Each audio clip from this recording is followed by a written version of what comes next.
is the DAWBench Radio Show, the official podcast of DAWBench.com.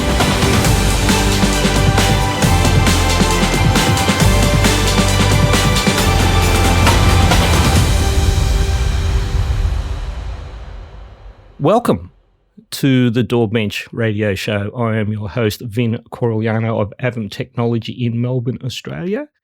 And I'm joined again, co-hosting by Pete Brown of Microsoft in Maryland in the United States. How are you doing today, Pete? You know, I'm, despite, what did you call it? The lurg? The lurg. Despite bringing that back from Berlin, I'm doing okay. Yeah, the travel lurg. You seem to kind of cop it every time you kind of step out of Maryland, mate. You know? It's all the little open mouth coughing children in the airport that you're not allowed to punt anybody. And, you know, I do remember what it's like to have little kids, but man, they freaking running around with a big, like nobody coughs like a 3-year-old.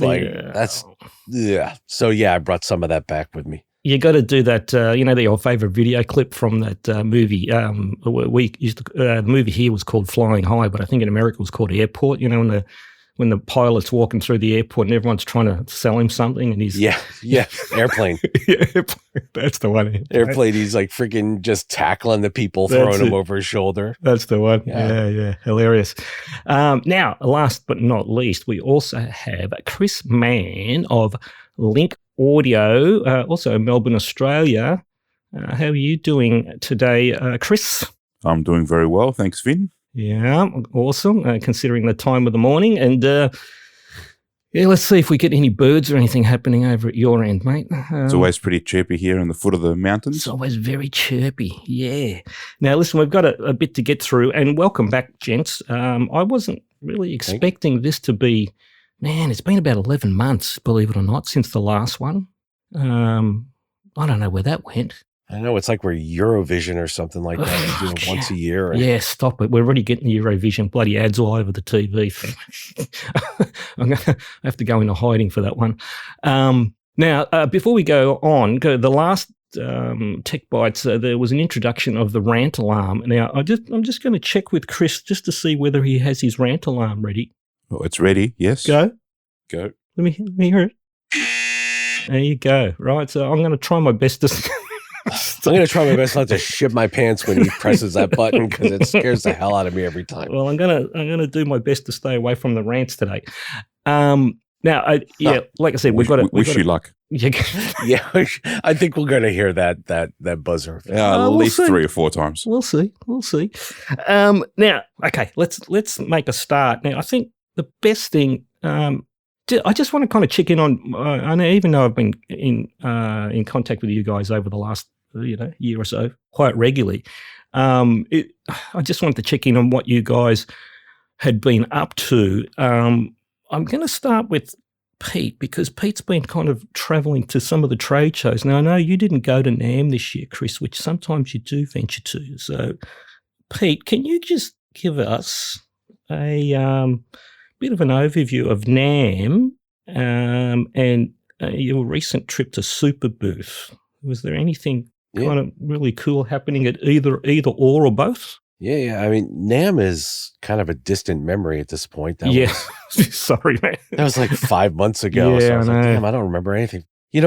Some things I do remember from NAMM is it was like the audience was back and a lot of the manufacturers were back. So I think that was really the big thing with NAMM is we had kind of a full rebound from post-COVID lulls at the show. So I think that was worth pointing out is it was pretty good. Yep.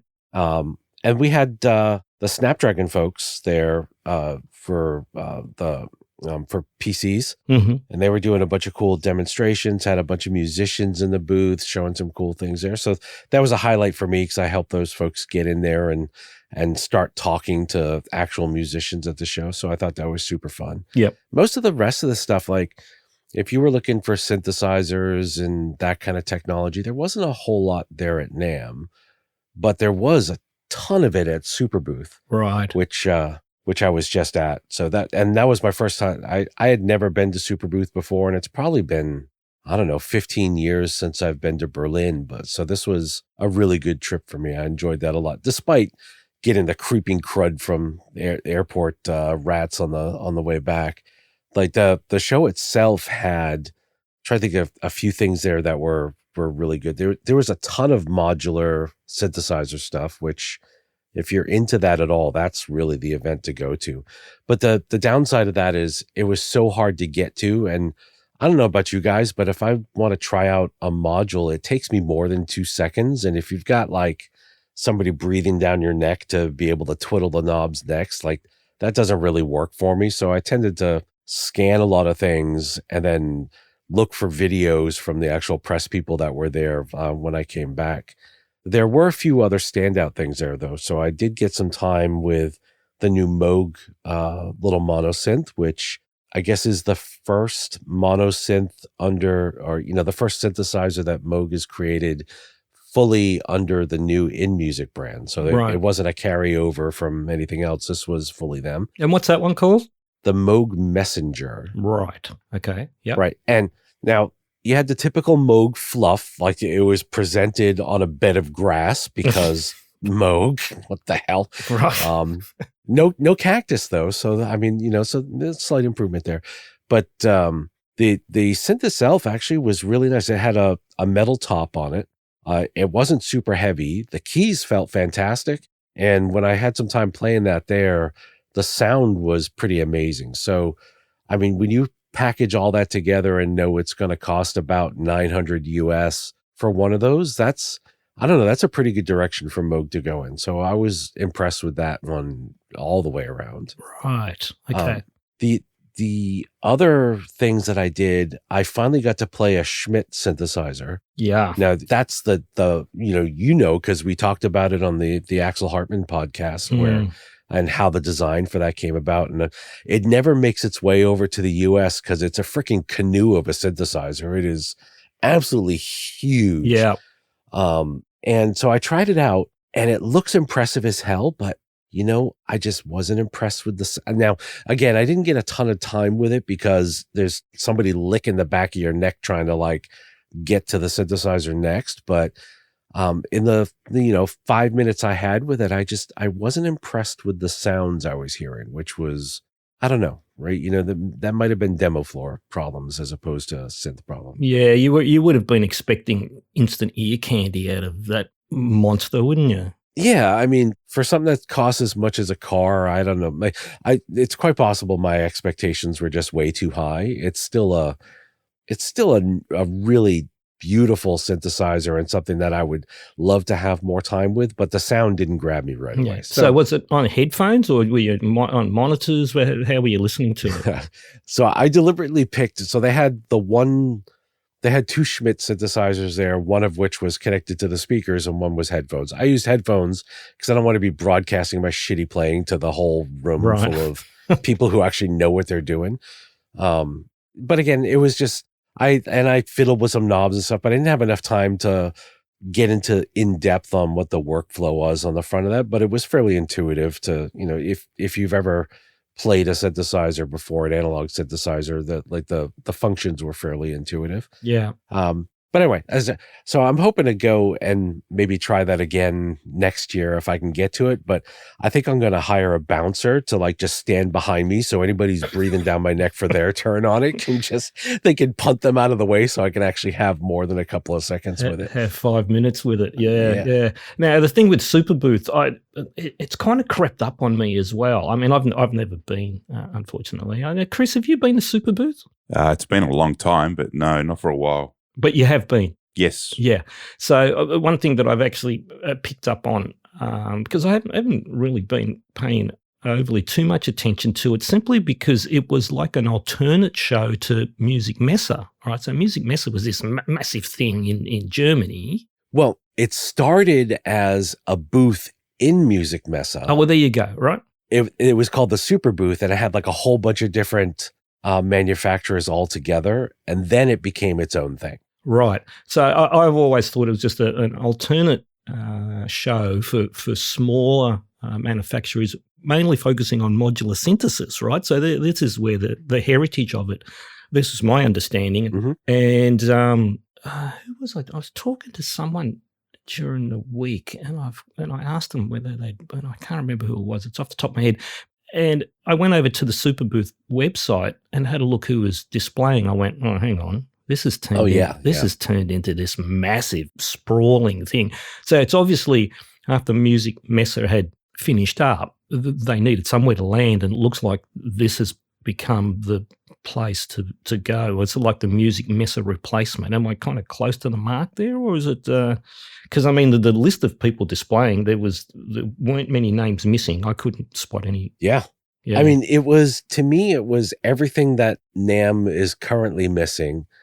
And you don't have to compete with the drum section, right? It was like all the electronic, and they were every different size, every major manufacturer that makes stuff for synthesis was over there.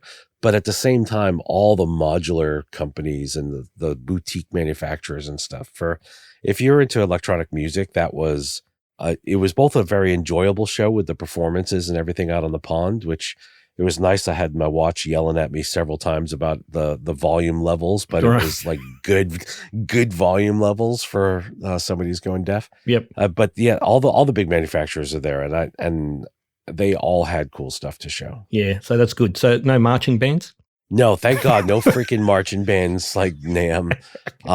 There were no brass instruments to be found. Yeah. Nothing against folks playing brass instruments, but that's not what I was there for. Yeah. One other thing I saw there that I thought was cool, and I managed to bring one back with me for testing with our new driver, is Bitwig had their new combined audio plus control voltage plus DAW control plus MIDI interface. Right. It's this gorgeous little black and orange package called the Connect 412 or whatever, and I've got one of those here, and it is so nice. Oh, so they gave you one? Very nice. I'm not going to say how I acquired it. I didn't have to steal it. I'll leave it that way. Okay, you didn't steal it and you didn't have to buy it. Yeah. Yeah, sounds like a pack-up problem. So I've got one, and it actually made it back in my luggage, which I'm impressed with. And I was testing it out because we needed something to test our new ASIO driver, and I wanted to make sure that this is one of the devices that works, because it's so unusual compared to your typical audio interface in terms of what it has. And the first question I'm going to say is, what are the drivers like? But you haven't got that far yet. Oh no, I'm trying this just with our drivers for now to see how that works. Oh, the upcoming in-house one, inbox. Yeah. Nice. So, but it's I've always liked the Bitwig folks because they're kind of scrappy and they have good design sense, and it was really nice to see them getting into some hardware there. Yeah. Claus is an absolute classic, and we do need to get him back on. He was a legend on that podcast. Yeah. We do need to get him back on. And, we've got some stuff plenty of stuff to cover with Bitwig, with the clap and all of that stuff as well. No, not the clap, as in clap plugins, not the clap. All right. Yeah. Yeah, I'm sure we'll have plenty to talk to Claus about when we eventually get him back on. Yeah. Now, the other thing, and this is going to be a perfect segue, because you did mention Qualcomm and ARM, all right? So this is an area that, as you know, I'm getting more and more involved with. And can you give us an overview both on your MIDI 2 for Windows, and I've got a question for you, and it's going to be a sticky one about MIDI 2 on Windows, on x86 Windows, and then can you give us some overview on your Windows ARM development and then the native ASIO driver? And I want to cover the Qualcomm seminar, because since we were last on, we were kind of going in the CPU section. I said, the only reason I didn't actually mention ARM is that it's still a little early. And then a couple of months later, boom, right? We had that Qualcomm launch. Now, I'd kind of had a few whispers of it was incoming. No one, they kept a pretty tight lid of what was going to be happening as far as announcements for the professional audio and the DAW stuff. But that was a pretty pivotal type of moment for me, and I think for the whole industry. So do you want to kind of cover that? So you can probably let's go MIDI 2, and then we'll get into the ARM, Windows on ARM. Well, yeah, WoA. Whoa, how do you pronounce that? Whoa, wah. I just say ARM64. There you go, perfect. WoA. Wah. I don't know. Like, how would you say that, Chris? ARM64. Yep. Yeah. Yeah. How would you say WoA? ARM64. Yeah, right. Okay. Yeah. It's spelled Raymond Luxury Yacht, but it's pronounced Throat Wobbler Mangrove. That's the one. Yeah. All right. So for MIDI 2, so that this also works with some of the stuff we were talking about in Super Booth. We had some meetings actually at Ableton's headquarters for 2 days before Super Booth, right? And so those are MIDI Association meetings. And that was really about getting all the DAW companies together to agree on some certain things, for like some DAW control stuff for MIDI 2, talking about some clap and other plugin things for discovery and making it easier for plugin developers to adopt certain affordances in MIDI 2.0 and stuff. So that was super productive there. And then on the Windows side of things for MIDI 2.0, we've really the MIDI 2 stuff that we've done has been done for a while. Like all the stuff that we've been working on more recently is just making sure that we don't break the existing applications, because we rewrote the whole MIDI stack in Windows. And so like I found out things where, I fixed naming, tried to make names work better, have them look similar to what you see on Mac OS, actually use what's called the jack name that's provided as part of these USB devices. We went through, did all that work, these names like perfect. They finally make sense. They don't have stupid names like just MIDI 300 times. And then several folks brought up, it's like, this breaks every application out there. And I'm like, what? And it's turned out that there are certain applications that, because we didn't give them any alternative to this in Windows with the old MIDI API, they would store the MIDI device name, the port name, in their files. And they would use that whenever you loaded the file up to find what they're supposed to be talking to. And you think, all right, for a DAW, not a huge deal. It's going to ask you to reconnect a couple of things, and they're usually pretty good about figuring that out. But I found out that there are these files for certain applications where there are tens of thousands of these that have 20 years worth of embedded port names in them. Oh. And if we change those port names, we break all of those. You break everything, yeah. So we've spent all the time lately, or recently, I should say, recreating the naming problems that we had in the old API in the new one for backwards compatibility when you're using the old API again. So it's right. And there were some actual bugs. Had to like recreate some bugs so that the names wouldn't change.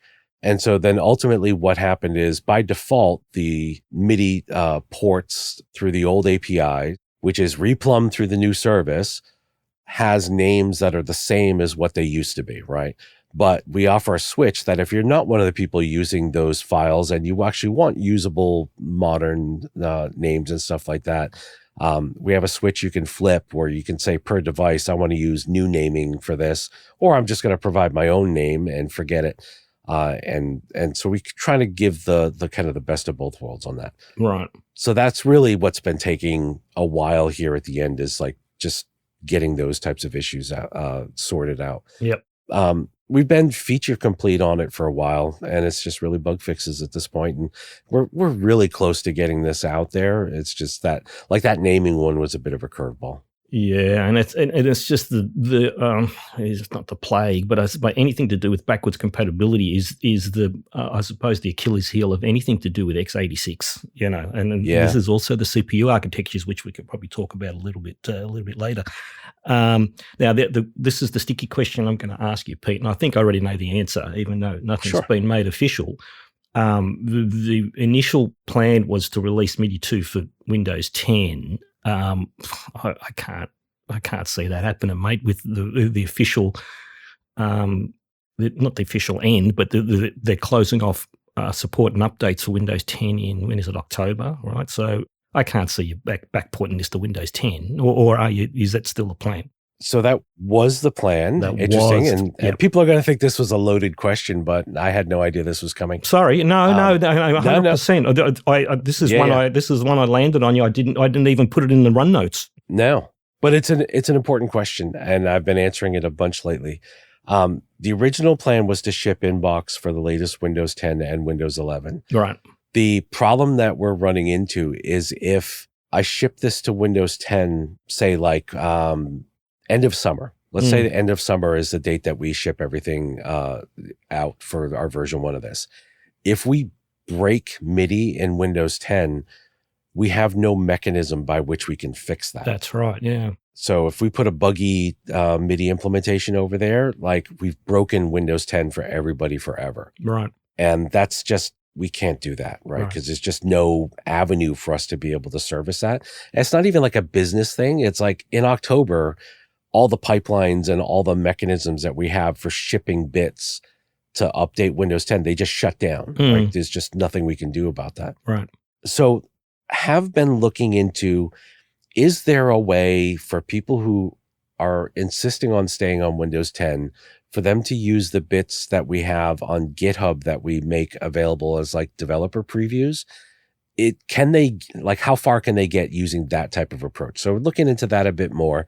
No promises, because it still requires some updates to Windows 10 to handle the new driver architecture that we put out for this. But, we're trying to figure out, like, are there other alternatives that we can do that and still provide a way that if we do break something, we could fix it. Yeah. So that's really where we are. It's just, it would be irresponsible for us to deploy it to Windows 10 and have no mechanism by which to service it, because it's going to be bugs. Yeah, yeah. I mean, everything has bugs. Yeah, and I've got a few clients, not in a panic. Some of them in a panic going, what's going to happen in October? I said, well, the machine's not going to stop and it's not going to blow up. It's just going to keep working. And they go, well, can I update to Windows 11? I just said, mate, the machine's 7 years old. Yeah. Right. Yeah. So even if we can get past the TPM, 5 to 7, even if we can get past the TPM hurdle, and I mean, I don't want to go hacking Windows 11 to get past that, right, requirement. Yeah. And you can do it, but I don't want to do it. And those earlier machines, from absolute experience, they don't perform as well on Windows 11 to 10. I know you don't want to hear that, but I'm telling you, no, it's true. I've got absolute data to tell you, even going from, say, 15, we've discussed this before, even going from 15.11 Windows 10, which was a little, it was more streamlined, but it was a very early version. And then we jump into, say, 20 or 22, right? And I can run the exact empirical comparable benchmarks that I ran, 5-6 years earlier on these machines, and there is a measurable difference in performance. Is it going to be, this is in the empirical level, right? Is it going to be something that the end user notices? Not unless they're at the nth degree. But I mean, if we're getting 5-7, year old machine, and these people are pushing these machines pretty hard, we're going to start getting into that nth degree, right? Yeah. There's diminishing returns on that for sure. Yeah, right. So I mean, they have to move to Windows 11, and all the current machines are running Windows 11. So I mean, I think, and I'm not the one to put my hand up and go, "Hey, mate, you need a new machine." I want the clients to come up to me and say, "What should we do with it?" I said, "If it's 7 to 10 years old, retire it." And they're going, "Oh, but I'm going, well, I mean, what else do you want me to say? Or just hard lock your Windows 10 and keep working until the applications that you're using refuse to install on it." And I don't know how long that's going to take. I want to see who the first DAW company to blink is that drops Windows 10 support. That's going to be an interesting one for me, right? That's going to be an interesting one. Who's going to be first to blink? I got an idea, but we don't have to speculate. I can imagine. I know who's going to be first to blink. And I think we should cover the Qualcomm event. Yeah. So I can do that real quick if you want. Is it really quick? Yeah, go. I was going to get Chris in real quick just to say, what have you been up to, Chris? And then we'll do the Qualcomm stuff, right? So, yeah, that's good. So, Chris, what have you been doing for the last 12 months, bud? Oh, I can't remember. It's been so long. What have I been doing? I don't know. The last 12 months has always been a blur. I know. Well, look, we've had summer, of course, over Christmas here, and autumn's the best time of the year. Look, I've been doing a bit of house stuff and bits and pieces, and obviously work keeps me busy anyway, but I don't know, not a lot. Not a lot. I've just been hard at work, I guess. Yeah, so you just got your head down and just Yeah, a little navigating the zoo, Yeah. And it has been becoming more and more zoo-like here, Chris, which we won't. It's tough. The market's tough. People are struggling. It's very, very tough, and we won't go boring Pete or the listeners with what's going on in our little neck of the woods, But No. there's definitely some stuff being shuffled around, dynamics as far as distribution and that type of stuff. And I was looking closely at the stuff coming out of Super Booth, and just real quick back on that, there does seem to be a much broader representation of audio technology. The last time I went there, it was very synth modular based. It was very much just that, and there's just a lot more software represented and a little bit of cool stuff, which we might leave for emerging tech down the track. There's a couple of things that caught my eye. Yeah. Awesome. Now, you remember that actually happened as well here with our local trade shows. We never really had a lot of, there was 2 major trade shows, remember, and they used to run them biannually. So one year it'd be SMPTE, and then the other one was called NTech. Remember those, Chris? And and they're not very audio technology. They've become very much commercial shows and big lighting production shows. Yeah, we don't really have the music thing that technology is a bit like stuff. super. Yeah, no, it's but sad. if you remember back, and this is going back in the heyday, but let's go back. Let's go back 15, 20 years, right, when those trade shows were really starting to pump with the music technology stuff, those 2005, somewhere around there to 2010, and that's when they were really big. If you remember, SMPTE went from like more commercial installation stuff, and then all the music tech companies jumped on, and Apple was there, and it was massive. It was great. They were fun times. But do you remember how that transitioned, right? And then NTech's going, what are we going to do? And then NTech followed and did exactly the same thing. They became a huge music technology because it was biannual, right? They never used to cross pollinate. Well, I think this is where the money is. I mean, if we're looking at the industry, the commercial aspect, the production aspect, I guess this is where a lot of the big businesses are at. So the other stuff's sort of fallen to the side a little bit. Yep. Although I do actually just remember something we did that was cool in the last 12 months. We actually had Bob Clearmountain out for a Atmos masterclass. That's right. That was very exciting. That was a big name to come in, and he was awesome. Yep. And we've got a lot of people to that event, so it does show that people do want to come to cool events. Yep, including me. You were there too. That was. Thank you. That was great. Yep. And it was a good session, and actually half the industry was there. To be honest, I think everyone just wanted to come meet Bob. And it was the who's who. Now it was funny. There was a lot of Bob fanboys in that Chris. Let me tell you. All right, where me, I'm going. Oh yeah, Bob's cool. I want to meet Betty. I was more interested in meeting Betty. You want to meet the owner of Apogee. Yeah, the owner of Apogee, the founder of Apogee. And I did meet her right at the end, and she was very, very cool. And it was a good event. I think we should actually navigate getting Betty on. But I want to cover some of that later in the emerging tech, because there's some interesting conversation that came out of that, and I don't know how much we really want to share with some of the back end stuff. But I do want to give a personal perspective of Atmos in general, and we'll leave that for emerging tech. But that was a really cool event, and you're right, mate. The who's who of the last 20 years, everyone was there. It was like a reunion for me. I'm like, I haven't seen some of these guys in 20 years. But I will pass on a very hilarious bloody encounter that I had there, Chris. You know where I'm going with this one. I think Pete knows as well. Where I was saying goodbye to some friends that some of these guys hadn't seen in 20 plus years. And there was a guy standing there, and he was just giving me kind of a bit of a sheepy look, and I'm saying goodbye to everyone. And I get introduced to this guy, and I've got my hand out, and he's not shaking my hand. I've gone, what's up with this dude, right? And he just is looking at me. He goes, Vin. I went, yep. He goes, Vinny from Manny's, where this is the place I used to work in the late 90s. I've gone, yeah. He goes, yeah. I said, have we met? He goes, yeah. You told me to stick my head up my ass and roll away. And I went, what the fuck? and everyone's just burst out laughing. And this guy... Because everyone was like, that sounds pretty right. He's it was deadpan. And I'm like going, what? And I'm kind of not shocked, but I'm taken back going, man, are you sure it was me? He goes, mate, 100%. I've never forgotten it. And he was probably going, this guy's going to apologize after 25 years. I've just gone, well, mate. Not going to happen. I've just gone, yeah, Did you do it? You must have do. I've just said, mate, yeah, maybe. It kind of sounds like something I'd come up with. You must have pissed me off enough. You must have deserved it, right? And everyone just burst out laughing, and I just left this guy hanging. I've gone, what the fuck? Why am I going to apologise after 25 years? Someone that I pissed off in 1998? I don't know. I don't know. I said immediately Cubase problem. You reckon? Oh, 100%. It was either a Cubase problem. No, I reckon it was one of the Frutillion encounters. Frutillion, as in like the Apple evangelist. I reckon he would have been someone that would have been just hassling the shit out of me about Apple, Mac versus PC. That's a funny story, mate. I've got to admit. Yeah, and I'd probably had enough and just said, "Oh, mate, just exactly that. Stick your head up your ass and roll away, will you? Fuck off." Oh man, we're just going to put into this was the era where I think you were the number one Cubase salesman in the country. Yeah, you were. Yeah, and I was pissing off a lot of Mac people. Yeah, you were.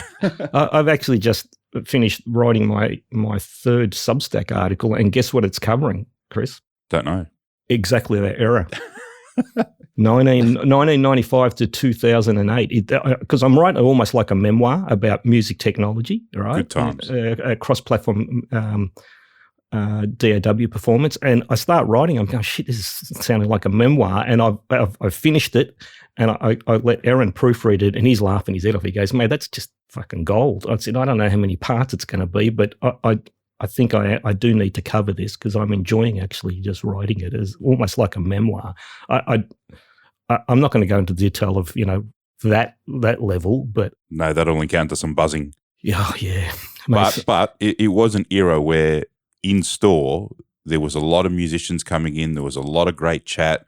It was a different kind of time to what we see now. It was a different time. Yeah, and there was some very volatile encounters, Chris, as you know, right? Even on the shop floor, these guys had tracked me down on the shop floor just to.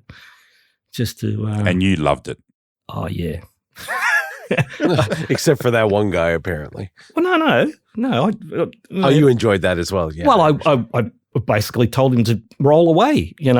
I think we have a title for your memoir if you do decide to write one. Here you go. Yeah, roll away.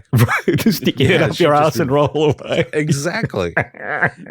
Gold. All right. So now, that was almost a rant. So sorry.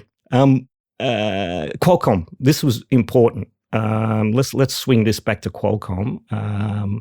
Pete, can you give us an overview of that event and leading up, because it was pretty tight. There was and the announcements from there, because then that's going to segue further on into the Qualcomm performance stuff. Off you go. Yeah, so we're going back to last year, and then so I had been working for a while to try to get an inbox ASIO driver on Windows, just because that's where everybody is, right? Yep. And Qualcomm was asking us, like, hey, what's the audio experience going to be like for musicians when they try one of these new devices, one of these new Copilot Plus PCs? And I was like, there isn't any experience. Like they just, there's nothing. There's not a single ASIO driver available for any of these folks. They can use the onboard stuff, but we all know how that performs. It's not musician focused. It just wasn't going to work. So they asked me how we could fix it. And then so Qualcomm and I got together and discussed some options around that. And we ended up bringing in Yamaha to write an ASIO driver for us, right? I mean, and folks are like, why Yamaha? It's just, we already have a really good relationship with them. And they are one of the few companies that writes their own drivers. Correct. And would be willing to, kind of share that with us, right? Like there are some other companies out there that write their own drivers, but they wouldn't necessarily want to kind of unzip that to the world and give us their source and everything for it. Right. But we already had this relationship with Yamaha. So we brought them on to create an ASIO driver primarily for ARM64 devices for all USB audio class 2 devices, right? Right. And this is a native inbox driver. This isn't like an ASIO for all or something like that. It's let's rewrite the whole driver from the ground up and make sure it's a drop-in replacement for what we have today. Yep. And also has an ASIO endpoint. Right? And this is the core audio equivalent that everyone has been wanting. Yeah. Yeah. Yeah. I mean, it is and it isn't. Like core audio is nice in that it's a single API and a single kind of model that's useful for everything. But we have a lot more history in that area that branches in different places on Windows. So we just kind of need to meet people where they are. Because another option is like, hey, develop a brand new low latency audio API and make it available for everything. But then you have to convince first of all, it takes years to write, and then you have to convince everybody to adopt it and whatever. So forget all that. Just create an ASIO endpoint that's useful here. Yeah, you wouldn't get the developers moving off ASIO, not at this point. But I mean, what was that earlier one? WinRT was that another one that didn't really go? Yeah, anywhere? WaveRT. Sorry, yeah. And we actually still use it. So WaveRT is relatively new compared to some other ones. And so what the driver is it's a new USB audio class 2 driver that has a WaveRT endpoint that's used for Windows audio and an ASIO endpoint that's used for pro audio stuff, right? So it kind of has two heads and does everything, and it can use them both at the same time. So it's not like getting rid of your Windows audio when you're using a DAW and things like that. Yep. So that's what's being worked on now. And I actually have a preview of it running on one of my Snapdragon laptops over here. And then at the same time, it's like, well, we're going to ship this for ARM64, but we might as well ship it for x64 at the same time, because we don't like to have the versions of Windows diverge based upon the processor, right? We want to ship the same stuff to both. So it's going to come to both sets of architectures. Yeah. And so that was last summer when we started that work. And then... So Pete, sorry, will that also apply to onboard audio? So that's something that we're looking to solve, but that driver will not apply to that. However, I now have ASIO source code in our Windows source tree, and the license that we have, because we had ASIO is a license thing. The license with Steinberg is such that if we need to create other ASIO drivers, it's covered, right? And so the onboard audio on these is, I would say, probably the next priority for that. The thing is, you have to pick onboard audio for kind of a specific set of devices, because even if they're all Realtek, they're different models of Realtek devices and stuff. So you have to think a little bit differently about how that might work. It's not like you could say for UAC2, that's a class standard and we just write to that. For onboard audio, it's kind of like more Wild West. But that's something people still want. And so, we're looking at how to solve that. That's probably about all I want to say on that, is we want to solve that in a way that is meaningful and low latency, as opposed to requiring some kind of wrapper thing. Yeah. So that was the summer. And then started talking to hardware manufacturers and software manufacturers.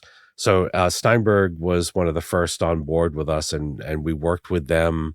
And you guys all know, but I'm not sure how many of the listeners know, but Yamaha, Steinberg is a Yamaha company. So we had this sort of the same discussions with them at the same time about supporting Cubase on ARM64. And hey, if you go down this path, then we'll have an opportunity at the Snapdragon Summit in September to showcase that, right? So we have the Steinberg stuff, we have the Yamaha stuff. Then we started talking to other manufacturers and other software companies, and Justin Frankel, who we've had on the podcast before, super smart guy. He's like, yeah, I'll have an ARM64 version of Reaper. We're like, awesome, so we'll get that.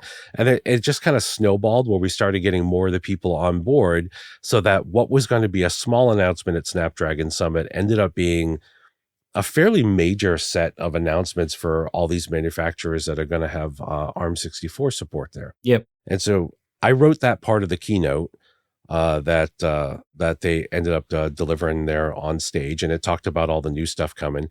And then since then, companies that had looked at ARM64 Windows for Musicians the previous summer before they knew any of this stuff was coming and had dismissed it. Yes. We're just like, oh shit, maybe this is a thing that we should pay attention to. Yeah. And we just started getting more and more folks on there. And you got folks like, Kless at Bitwig that did an amazing job getting Bitwig Studio for ARM64. We got other companies that can't name them because they're not announced yet, but other companies that are working on their versions of the software. We got several different companies that did their own drivers.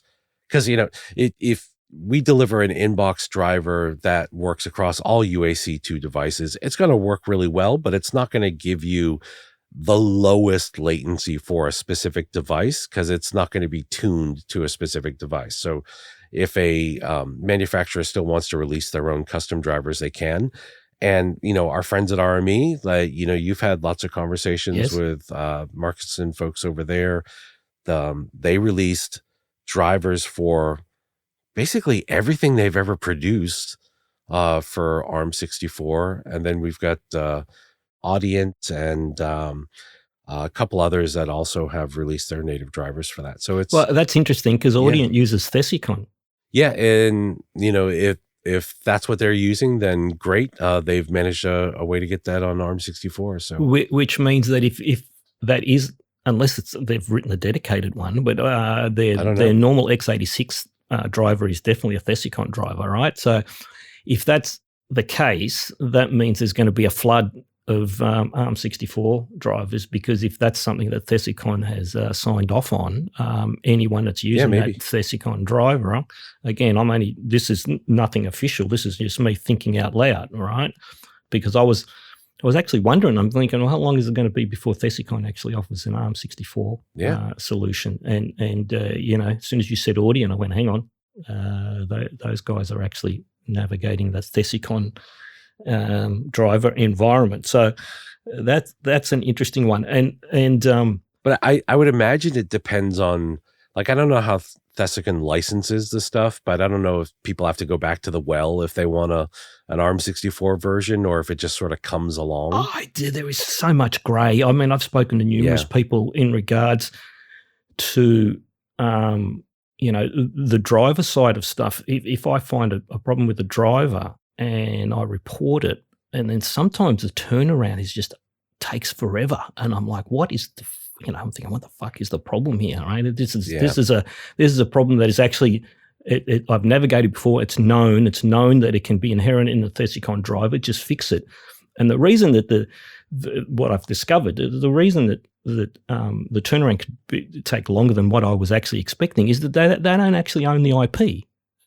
Right? So they don't own the IP, and then I don't know what kind of agreement or what kind of arrangements they've got where they can actually get in there and actually modify any of that stuff. So I don't know, and it's, I'm not going to speculate, but it kind of it explained to me, it made a lot of sense of why sometimes I'd say there's a problem with this driver. Can you turn this around? And they're like, yep, no worries, and it takes them 3 to 6 months, and it's because they didn't have control of the IP. So, and that's a deep rabbit warren, so we won't go any further with that one. The other thing that I will say about ARM was that there was some people, as you know, that I'm quite conversive with in the industry that were very, very hesitant when it came to anything to do with ARM, and like when you were saying that they were dismissing, well, they were just saying, "I'll come back and talk to me in 2 years." I've gone, okay, right, and then the Qualcomm announcement.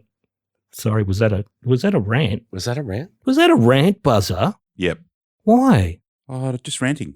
Oh, it's exciting. We need ARM to. Chris has got a hair trigger going there. I approve, Chris. Great. Oh, but now I've lost my bloody train of thought now, Chris. It's the whole idea of it. Oh, fuck you.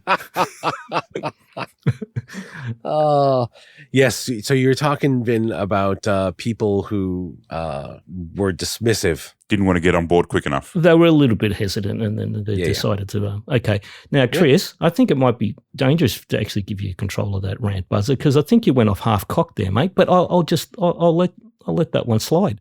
No, there was too much Thesicon talk.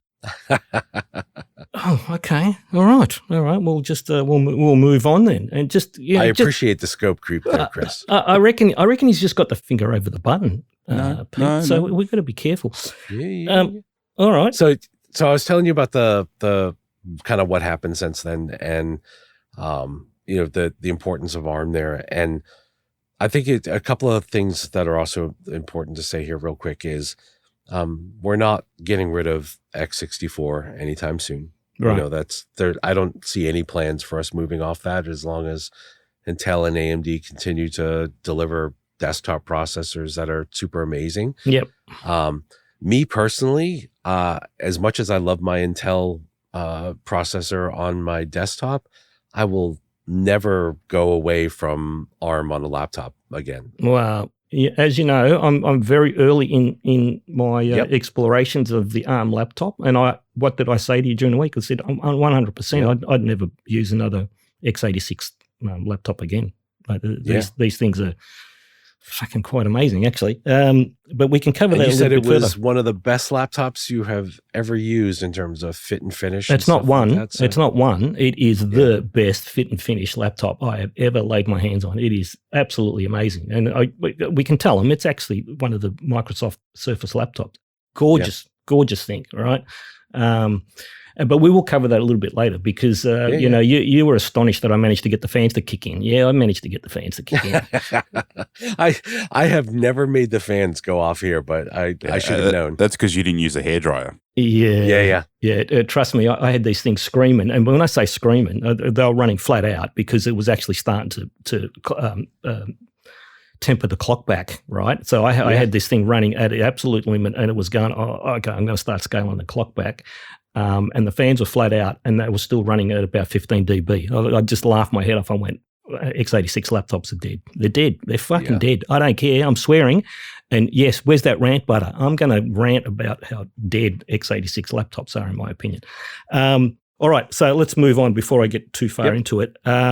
DAWBench roundup, and this is actually going to be reasonably quick. Right, so between the last time we spoke and now, there's been constant testing, right? So and there's people can read the reports. Like I did, like a 10-part behind the scenes report on what we've been doing, and it was just a follow on for what we were discussing last time, right?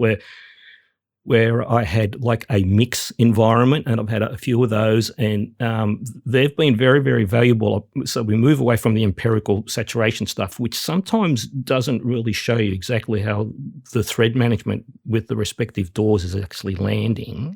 It kind of looks more uniform than it actually does in more of a real world environment.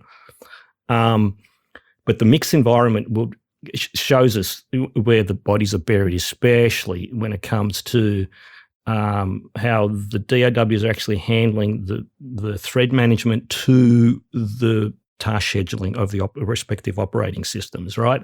And so, in between that, with the Intel, there's a thing called the thread director, right? Because of that P&E core. And I do need to cover this because this is probably the one that really kind of sat me down, was that with the new Intel Ultras, which we'll cover a little bit further on, the thread management, the core layout for the first time isn't like it used to be more uniform. So it'd say, if you had, example, you had 8 P cores, performance cores, right? And then they'd be sitting at the top of the die, and then there'd be, let's say, 16 economy cores, what they call E-cores. They're not really economy efficiency cores. Efficiency efficiency cores, right? And it was just pretty, cores. Yeah, air cores, right? So it'd be kind of very the logistical layout of it was pretty straightforward, right? So when the DAW companies are thinking, well, we're going to just sit there and try and outsmart the task scheduling and do some core affinity and thread management in regards to core affinity, they'd go, well, hang on, the first 16 threads on an 8-core with hyperthreading is a performance core, so we're going to start landing the threads onto that first, right? And then the last 16 are the economy cores, so we're going to kind of ignore them until we saturate the first 16. Now, this is again, we've had this discussion, and I'm saying I'm not a code level guy because I don't know exactly what they're doing, but this is an observational thing, and I could see exactly what they were doing because that threading model was then applied incorrectly to the AMDs. Now, we've already covered that, right? Yep. So in come the Intel Ultras, and let me just remember how this works now. So one thing, hyperthreading's gone, right? So it's the way that the core execution is now working as far as the instruction per clock and the core execution and the branch prediction, all that stuff, all of that area where the CPU was actually stalling to allow the hyperthreading to actually come in, I was a bit worried. I'm thinking if we remove hyperthreading, we're going to lose about 30, 40% of this, maybe 30, let's say 30% of performance if we were going on the old SMT style hyperthreading and SMT, AMD call them SMT, simultaneous multi-threading. The reality was that the new core architecture doesn't need hyperthreading. This is what we discovered very, very quickly. But the core layout, so you've got to try and picture this. You've got 2 performance cores, then you've got I've got to count this. I think you've got 2 performance cores, 8 economy core, what they call efficiency cores, then another 2 performance cores, then another 8 efficiency cores, and another how's it go? 2, 8, then 4 performance cores, and then 8 efficiency, and then 2 at the end. So we ended up with 8 performance cores, 16 efficiency cores, right? But the core layout, I'm thinking, who cares how it's laid out on the chip, right? How's the thread manager and the task manager going to display that exactly in that order, Pete? And when I first saw that, I went, oh, what the fuck, right? Yeah. And for the DAWs that actually pay attention and hand their thread management to the thread director, it perfectly recognizes what cores what, all right, and loads those performance cores beautifully, and then starts handing stuff off to the efficiency cores. And the other thing with this, the so-called efficiency cores, they are Raptor level IPC running at 4.5 gigahertz. They are fucking efficiency cores, my ass. Those things are kicking absolute ass, right? So you've got the performance cores running at about 5.3 to 5.5. And then you've got these Raptor level E-cores running at 4.5 gigahertz. And the way the task manager is actually assigning that is very, very clever as well. So I think they've kind of lined it up. So you've got 2 performance cores, and then you've got a couple of efficiency cores that are somehow locked in some way, right? I haven't worked it out exactly. The bottom line is that some doors are actually recognizing it correctly and threading perfectly, and which I've displayed, and the screenshots are quite telling. And then there's some other doors that have gone, no, bugger that. I'm just going to maintain my own threading model with the old legacy, well, I'm going to call it legacy type of affinity approach. And they're completely misrepresenting, or not they're misidentifying what is a P core, what's an E core, and they're just flooding it in the same order that they did before. You can tell which DAW is going to be far more efficient on those ultra cores, right?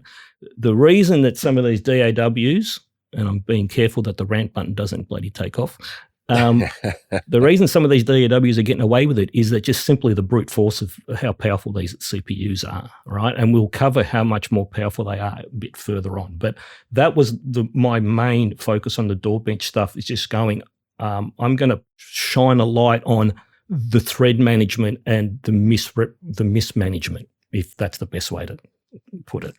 Yeah. And one weird thing with these processors, so that's just the Intel land.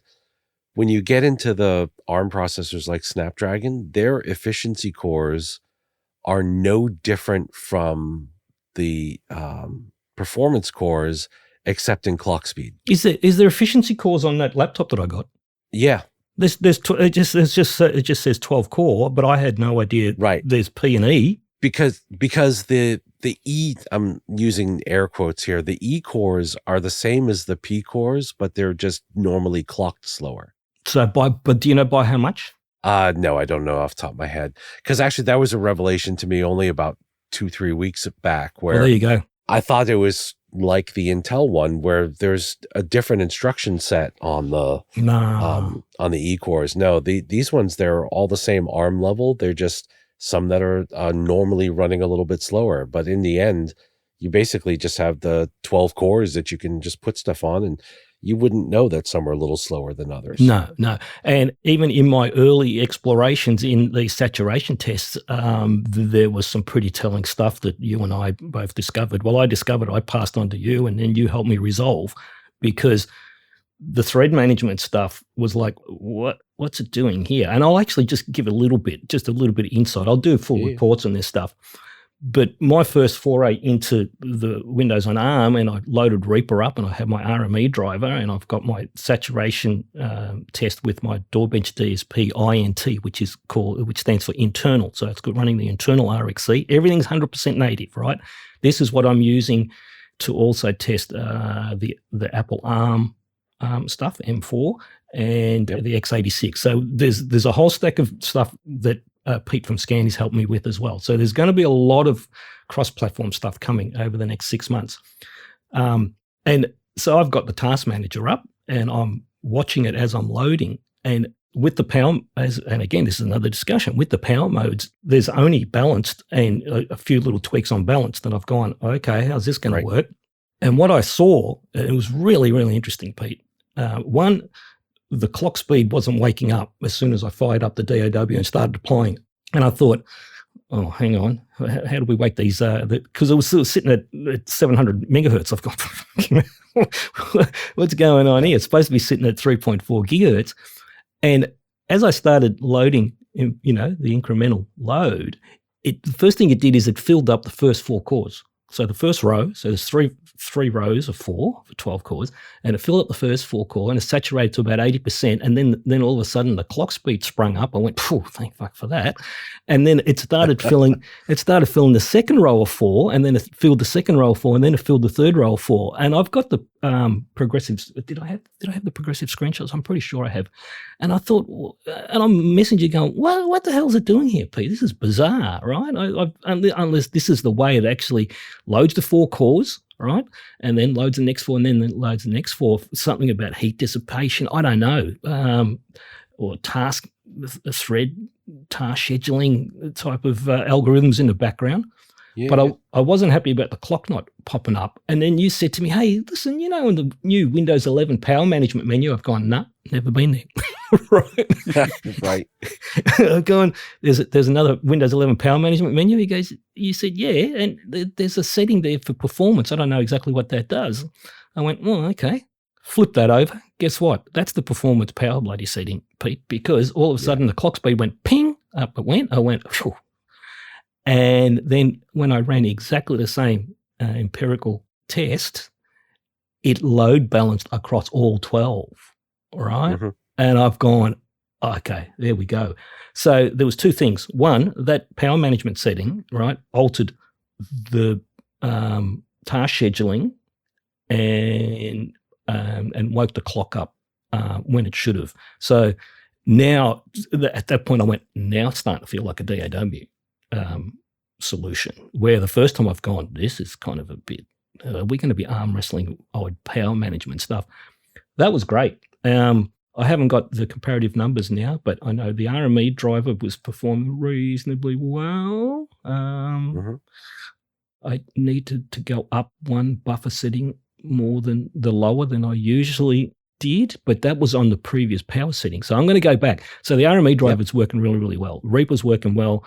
I've got Cubase running as well, which is, if you noticed, it's thread managing differently to Reaper is all I'm going to say, because I don't know what's happening there just yet. I need to start running those mix logistics sessions, and it's a bit harder because I don't have enough third-party plugins. But here's the question I'm going to ask you, which will be of interest to everyone listening in, is that everything that I've installed, anything and like my convenience stuff, and whether it's a browser or a file management applications, I've got all this stuff running in the background, little apps that I've always rely on. Every one of them installed 100% P without a problem, and they run, right? Mm-hmm. And they don't seem to be running any slower. So if that's an emulation mode, oh man, this thing is kicking ass on those applications. Yeah, the emulator's super good. Well, the emulation was just unnoticeable for me with any of those applications. Yeah. So here's the question, and I've been reading up as much as I can, right? If I can manage to install those VST3 plugins that I've been using in some of the bigger sessions for my x86 versus Apple Silicon, because I've got some new sessions coming for that, how's it going to perform? I mean, what's going to be the performance hit, do you think? It really depends on the plugin and what it's using. So The most recent version of our emulator now does vector instruction set emulation, which a lot of those plugins do use. Like if you're doing probably convolution reverb and stuff like that, most likely I would think we'd use those instructions. So it should perform quite well. What you will notice is less that it performs worse and more that it just uses more battery. Right. Because the emulator is essentially, it's got to run 100% of the time, whether there's, new instructions coming through or not. So it tends to plow through the battery faster than native ARM64 code does. Right. But if you're looking to benchmark stuff, yeah, there's going to be a difference. I have no idea what that percentage is, and I think it's going to vary quite a bit by what the plugin itself is doing. Okay, well, that's something that I'm going to be diving into. And just a hint, I don't run anything on battery.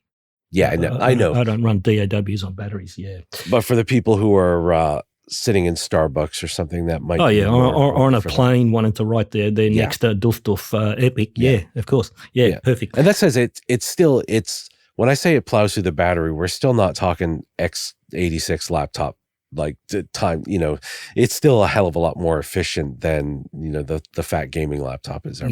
Yeah. Well, I mean, and the gaming laptops are the only ones that we had the option to kind of use for DAW work, and the GPU was always overkill. And just don't. I'm not going to go there. I haven't offered one for close to 2 years. They were good for keeping a mug of coffee hot right next to that fan outlet on the side. Yeah. Look, I had mobile solutions, really good mobile solutions for 10, 15 years. But I mean, the writing was on the wall for a couple of years ago when I got. Yeah. I mean, I had that pause when I was ill, and you know what? I never went back to the laptops because I'm sick to death of arm wrestling the ODMs that were always claiming that it was my fault when there was kind of weird support things happening with drives disappearing and having to pull drives out to boot the system up and then having to reformat drives because there was some boot sector getting corrupted, and it was just really ridiculous type of shit that I got sick of actually dealing with because they were always pointing the finger back at me. And so in the end, I've gone, you know what, no more Windows laptop solutions. And the horse had already bolted there, heading the other way anyway, Pete, as you know. So this is where my hope is that with the Qualcomm stuff, we're going to start dragging people back. And just on my little initial couple of days playing with this new ARM system, mate, we just need the developers on there, and I think Apple are going to have a fight on their hands.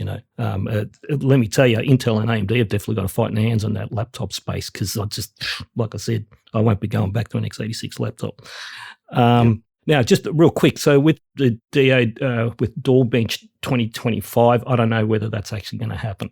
It could end up in DAWBench 2026.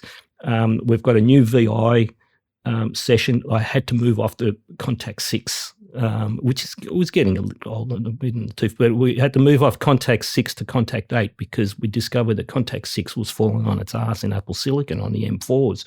They work fine on the M1 to M3. For some reason, they fell on its ass on M4. So I've moved everything to Contact 8, and I've moved it to a player, Contact 8 player. All of the software libraries are now freeware, so anyone can actually play. And it's in beta, and I will be offering that up in beta. It is taking us stack more memory. So as we are getting into these ridiculous polyphony levels, right, 10,000 plus and instances of Contact, Pete was tapping out 64 gigabyte of RAM, and then we were needing to do it's like a purge where you can in Contact you can actually purge it'll only load the samples of the notes that are being played, and you know what I mean. So we had to start purging all of these instances to get the memory footprint down, because I'm not going to expect anyone to be testing to be having 128 gigabyte of RAM machines, right? So there is a whole stack of stuff. That was on Windows or that was on Apple Silicon? Windows. Yeah. Yeah, it'll be the same. So could you imagine, I'm throwing this test to M4, M3, people with M3 and M4s, and I'll be saying how much memory you got. They've got 64. I've gone, okay, well, we might be in trouble, all right? And memory real estate on those Apple Silicon is very, very expensive. So we're doing my best to actually purge those samples to get it back into like a Right. hopefully between a 32 and a 64 gigabyte space. So that's the area. I've got some new sessions with plugins that are cross-platform, VST3, Core Audio, AAX. If I dive into the Pro Tools thing, I haven't really dived too far into that. But that's where we are with DAWBench. I'm still writing a stack of reports, and anytime I've done some stuff, there's other people actually entering that arena that we discussed last time. You know, they're doing their own thing. I'm doing my best to try and get these guys to actually hop on and help with the DAWBench beta stuff, because in that way we've got like a uniform, at least a scale or metric to actually measure. Yeah. Some of them are using some DAWBench DSP stuff. Some of them are doing their own stuff with Contact. That was probably because Contact 6 was falling over and they didn't quite realize, so they had to go to the later one. That's fine. I didn't have anything to offer them. So it is an interesting area that there's more and more people actually hopping on. It's still, you know, if you go to YouTube and the Yapologists over there, it's still predominantly Apple. But I mean, I've got some of the preliminary figures of these Apple Silicon versus our desktop x86s, and mate, I've got my helmet and my goggles on and my bio suit on, because the shit is going to fucking hit the fan, and I don't care, right? You know, and if anyone wants to sit there and argue the point, well, then you just, that's fine. Then bring a counter argument and show me where we got it wrong, because we know we haven't got it wrong. So there you go. That, I think, kind of covers that bit. Now, one of your favourite segments, Pete, but I think this one's going to be pretty quick. So, you know, I've got the DAW and tech release roundup and acquisitions. I didn't think we were going to have any acquisitions to talk about, but there's been a couple in just over probably the last month or so, and we can cover it real quickly. First one, Splice acquires Spitfire. Now, have you guys got any thoughts on that? Oh, dead air. Chris, I'm leaving mergers and acquisitions to you, because I'm not stepping in that pile. I'm voting it off the show. Is that a no comment? Well, look, they go three ways, don't they? I mean, and it doesn't matter what industry you're in. People either buy stuff to use the IP and then bury it away. Yep. They destroy it because they don't understand it. Yep. Or they actually improve it. That's generally the three ways it goes, and it is tricky for some of us to comment on that, because some of them come across our kind of daily business. But yeah. I don't know. It's interesting. There's been a lot over a lot of time, and I think it's interesting we mentioned Moog before, you know, and a new cheaper, awesome kind of little synth. You know, well, that's good for them. They've kind of taken off and done what everyone's asked. So I think it's more in what they do after the acquisition rather than the acquisition itself. Yep. Yeah. And it is, we're gonna maybe keep a bit of an eye on some of that stuff. But yeah, it's a hard one. Yeah. And look, I know it is a bit sensitive for you in the back end, but I would never dare actually ask you to comment on the stuff that you're kind of closer to. But you know, the Splice. Now, Splice is kind of interesting because that's been integrated into Studio One recently. And so they've just bought Spitfire, which is a large sample developer, you know, sample library. Yeah, Spitfire makes some great stuff. Yeah. But, you know, they have been kind of going a little bit, they've been stalling a little bit over recent times for various reasons, which we don't really need to cover. But they've been stalling a bit in the market, from my understanding. And so, you know, Splice has picked them up. You know, the people over at VI Control are losing their minds over it. I'm just reading and going, is it really that dramatic? But, you know. Well, they're value add, aren't they? I think some of the sample libraries out there now, they are finding their way into subscription-based value adds. Yeah, I don't think that's the qualm. I think the qualm is that they're going to start using the IP of Spitfire into AI generated options within Splice. I don't look. I haven't read enough into it. It's just it's kind of like an absolute shitstorm over at VI Control, and I'm trying to you know get my head around what the whole qualm's about, and it's just a mess at the moment. But I think it's something to do with AI and IP, and that's something we could probably cover a little bit later as well. The only other one, which is really recent, and I don't really think it's going to affect us that much, or maybe, Chris, it might affect us at a business level. Reverb, that online market, I've never used it. I don't know how much you've actually even navigated it, but apparently that's just been sold to a venture capitalist firm. And again, the community is bloody losing their mind thinking, oh, that's the end of Reverb. I don't know. Have you actually navigated Reverb at all? Yeah, look, it generates. It's a great platform for vintage stuff. Yeah, it gives you a lot of feedback on what market prices were previously. Like, it's actually a pretty cool way to sell stuff. Yep. Yeah, I'd imagine it generates quite a bit of money. Yeah. So I don't, and usually when venture capitalists come in, they're looking to buy something to instantly give them more profit. Yeah, and to flip at some point for profit. Yeah.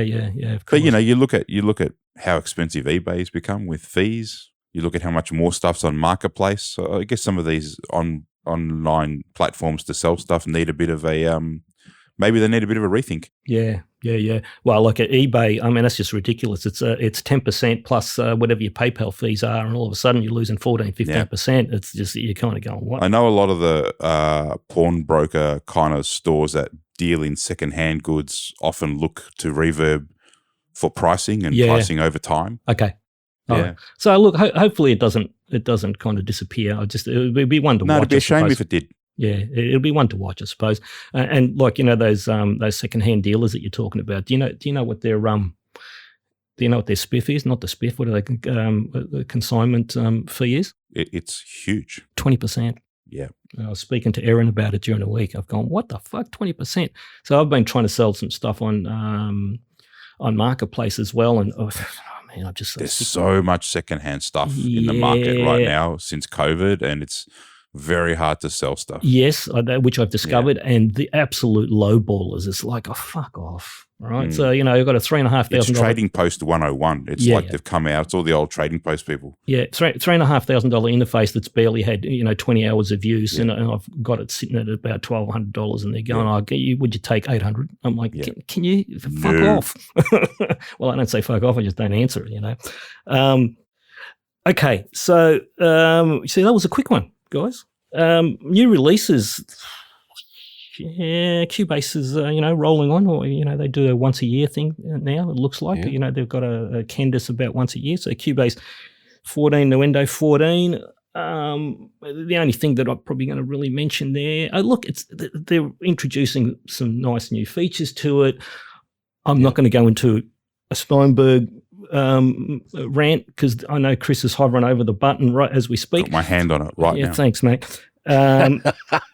But it's okay. I mean, I don't really like the new GUI. The new GUI is it's looking more and more cartoony to me. But all of them are doing that. Oh, you like it? Okay.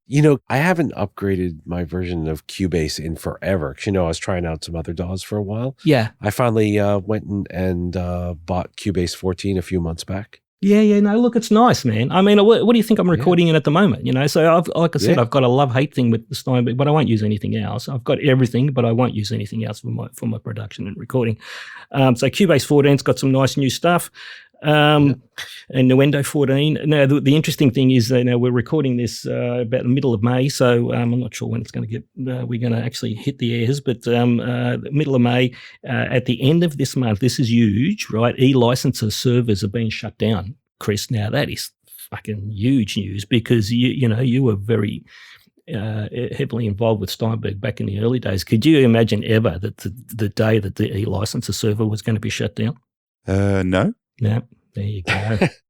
Chris with the in-depth answer. Yeah. I mean, that's a huge one for those of us that have been navigating the Steinberg products. I mean, they're literally the only company that isn't using some sort of online authorization. No, they've got online, but they went online with. No, but most of the licensor stuff is trying to get rid of all the little USB sticks, isn't it? Surely that's what's going to. Yeah, 100%. No, Steinberg have 100% moved all of their licensing on the current products. All right. To the online, whatever it's called, the activation manager stuff. No, they've got it and they've moved. So all of the product line is across now. All right. So from Cubase 12 on and whatever the Wavelab version and spectral, no, what do they call it? That spectral wave thing. So what does that mean to people who are still stuck on the really old versions? Now here we go. Next time they go to install, they can't? Or No. Here we go. So they're not going to delete anything, right? And anything that you got locked to your e-licenser will still work. So I've got, like I'm recording in an earlier version of Cubase here that's on the e-licenser because you've got the little purple USB key or whatever. Yeah, it's still there, right? So all my e-licenser, my e-licenser is locked to Cubase 11, so I can run anything from Cubase 11 all the way back to Cubase 4 on this. So they haven't deserted anyone. This is what the problem is, though, and they've been very, very good and have been very, very fair at offering amazing deals for anyone that is still stuck on pre-Cubase 12, for example, or Nuendo 12, going to the new licensing system. They've said there's been a stack of 50% sales, and they've got a very generous, and I thought it was very, very fair. So you could go from Cubase 4 to Cubase 11, right, is all from anywhere of those versions to the latest in one jump, right? Wow. Yeah. And it's not horrible, right? I mean, $300 Australian. It was being very, very fair because they're trying very desperately to get everyone off the e-licenser before they shut the server down. Because in essence, once they shut the server down, you won't be able to activate the updates on that license, right? Right. And the updates is a two-step process. So if you've got an early version of any of the Steinberg products, you have to update the e-licenser 1 to the last version that ran on the e-licenser, which was 11, and then it locks it to the 11, and it'll say something like updated to Cubase 12, which was their first version of the new license management. But if they close that server down, anyone who's still kind of left behind, you were literally screwed. But what I've been reading, and they've been very, very fair about this. What I've been reading is that they've said, okay, if you don't want to update before the end of the month, right, in the next 2 weeks, at least register your e-licenser to your account so we know that you actually own that license, right? So I think what's going to happen is that for all the stragglers, if they want to move from, say, Cubase 9, 10 or whatever to Cubase 14 and the e-licenser is shut down, they're going to find some way of at least allowing you to have the update, right, to 14, but they won't be able to update the e-licenser license from whatever you're running, let's say 9 to 11, right? You're going to miss out on that. But they will allow you to move it to the latest. So I think that was very, very clever because a lot of people were panicking going, oh, what if I don't want to update just yet? Well, I don't know how many more offers can they get. What they have to do an 80% off or something, do they? I don't know, I registered my red dongle. I don't think that's going to work, but I did it anyway. Yeah, I've got you've still got a couple of those. And they still work. Yeah, no, but the licenses on them have been dead for ages. Don't tell me you've still got working red licenses. No. that sounded a bit sheepy. No. Yeah, I got a couple of those. They're just kind of like key rings now. The red. Mine was blue or purple or something like that. I was able to upgrade that to 14. So no. How the hell old is red? The red licenses are they were dealer and beta only. Oh, okay. Yeah. And they time bombed after, what was it, Chris? 3 months, 6 months? I can't remember. Like a year or something, and then you had to redo it. Yeah, then you had to kind of beg for another code. Yeah. I've been I've been off that reservation for a long, long time, though they haven't offered me any dealer or beta licenses for, let's not go there before the button hits in. Cannot imagine why. I don't know. I'm such a friendly person. Studio 17 also dropped. Now, this is interesting, Chris, and you can give us a little bit of insight on this one. So they've dropped all lower versions. So there is only one version of Studio One now, correct? Correct. Studio One Pro. So all of the lower ones are gone.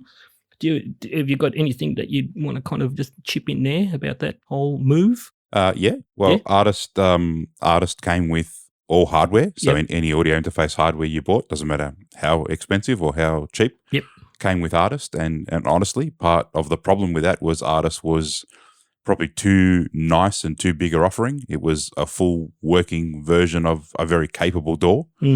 I think the migration to Studio One Plus or Xsphere being the subscription model actually got a lot of people across, so one of the things we noticed was, especially during the version 7 upgrade, is that we sold close to no upgrades to version 6 customers. Right. A large percentage of them just ticked over because they were on the subscription model anyway. Right.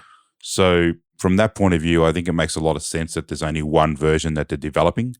It was always a lot of hard work for the multiple versions. I don't know if anyone ever noticed, but the Pro version would come out first. Then the artist version would come out, and then 3 months later, the update to the free version would come out. Just probably too much of a workload. Yeah. So the one version, it does make a lot of sense. It's not all subscription, so it's a hybrid model, whatever that means. But the hybrid model means that for a lot of the interfaces, you get the Studio One license perpetually, and then you can choose to go onto the subscription. And I think, it makes a lot of sense, and I think it will mean that everything's a bit more uniform, even if you don't need all those pro features. Yeah. Now, we should make that point when we're talking about the hybrid, because they were losing, the community was losing their mind going, what the fuck is this hybrid thing? Well, I mean, think about it, right? So the hybrid subscription is that if you stop your subscription, if you stop a normal subscription, and, we don't have to fill in blank here, right? If we stop a normal subscription on some of the other DAW offerings, that's it, you're done, all right? What Presonus did, which was very, very clever, and I don't understand why there was a backlash, I still don't understand, was that at the end of the subscription, if you don't choose to continue the subscription, you have a perpetual license at whatever version you're locked at. And I've gone, wow. How fucking good is that? People just didn't understand. They didn't take enough time to actually read what was on offer. Yeah, the skimmers. I call them the skimmers, right? Oh my God, what's going on here? If you have something like Creative Cloud or something like that, you stop the subscription, you don't get to keep the shit that you've installed. It just stops working. Yeah, and then there's another major door with a subscription model with well, I'll tell you, it's Avid, right? So if you are on a subscription model with Avid, right, and you stop the subscription, that's it, you're done, all right? Yeah. Thankfully, they've actually returned perpetual licenses, so you've still got the choice. And so you've got the perpetual, and then you can subsidize that with a subscription and whatever else. But I thought the Presonus move was great, and I'm watching the meltdown, and I actually messaged Chris. I'm going, what the fuck are these idiots complaining about? I mean, seriously. Because they didn't know. And even this month, if you buy any Presonus hardware this month, they're actually giving you the Pro version for free anyway as a perpetual license. So there's always kind of deals going on. But yeah, it's a fair model for version 7. I mean, we'll see what happens on the next version, but there's no reason to be upset about it. Plus, the Studio One Plus offering is so comprehensive. It's got so much stuff in it. Probably one of the biggest comprehension things that you can actually subscribe to, which is why a lot of users are using it. Yeah. So just to be clear, so if you buy an interface, say you buy a Quantum now, what Studio One software comes with? So that's where there's a little bit of confusion, because it depends on the interface you buy. So basically, if you buy anything sort of above $500, yep, then you get the hybrid subscription. So you get to keep your Studio One, and then you also get a trial of 6 months of the Studio One Plus. On some of the cheaper interfaces, you get the Studio One for about 3 months or 6 months. Yeah. And then you have a really cheap upgrade option to keep it, or you can move very inexpensively to the Plus model. So you do need to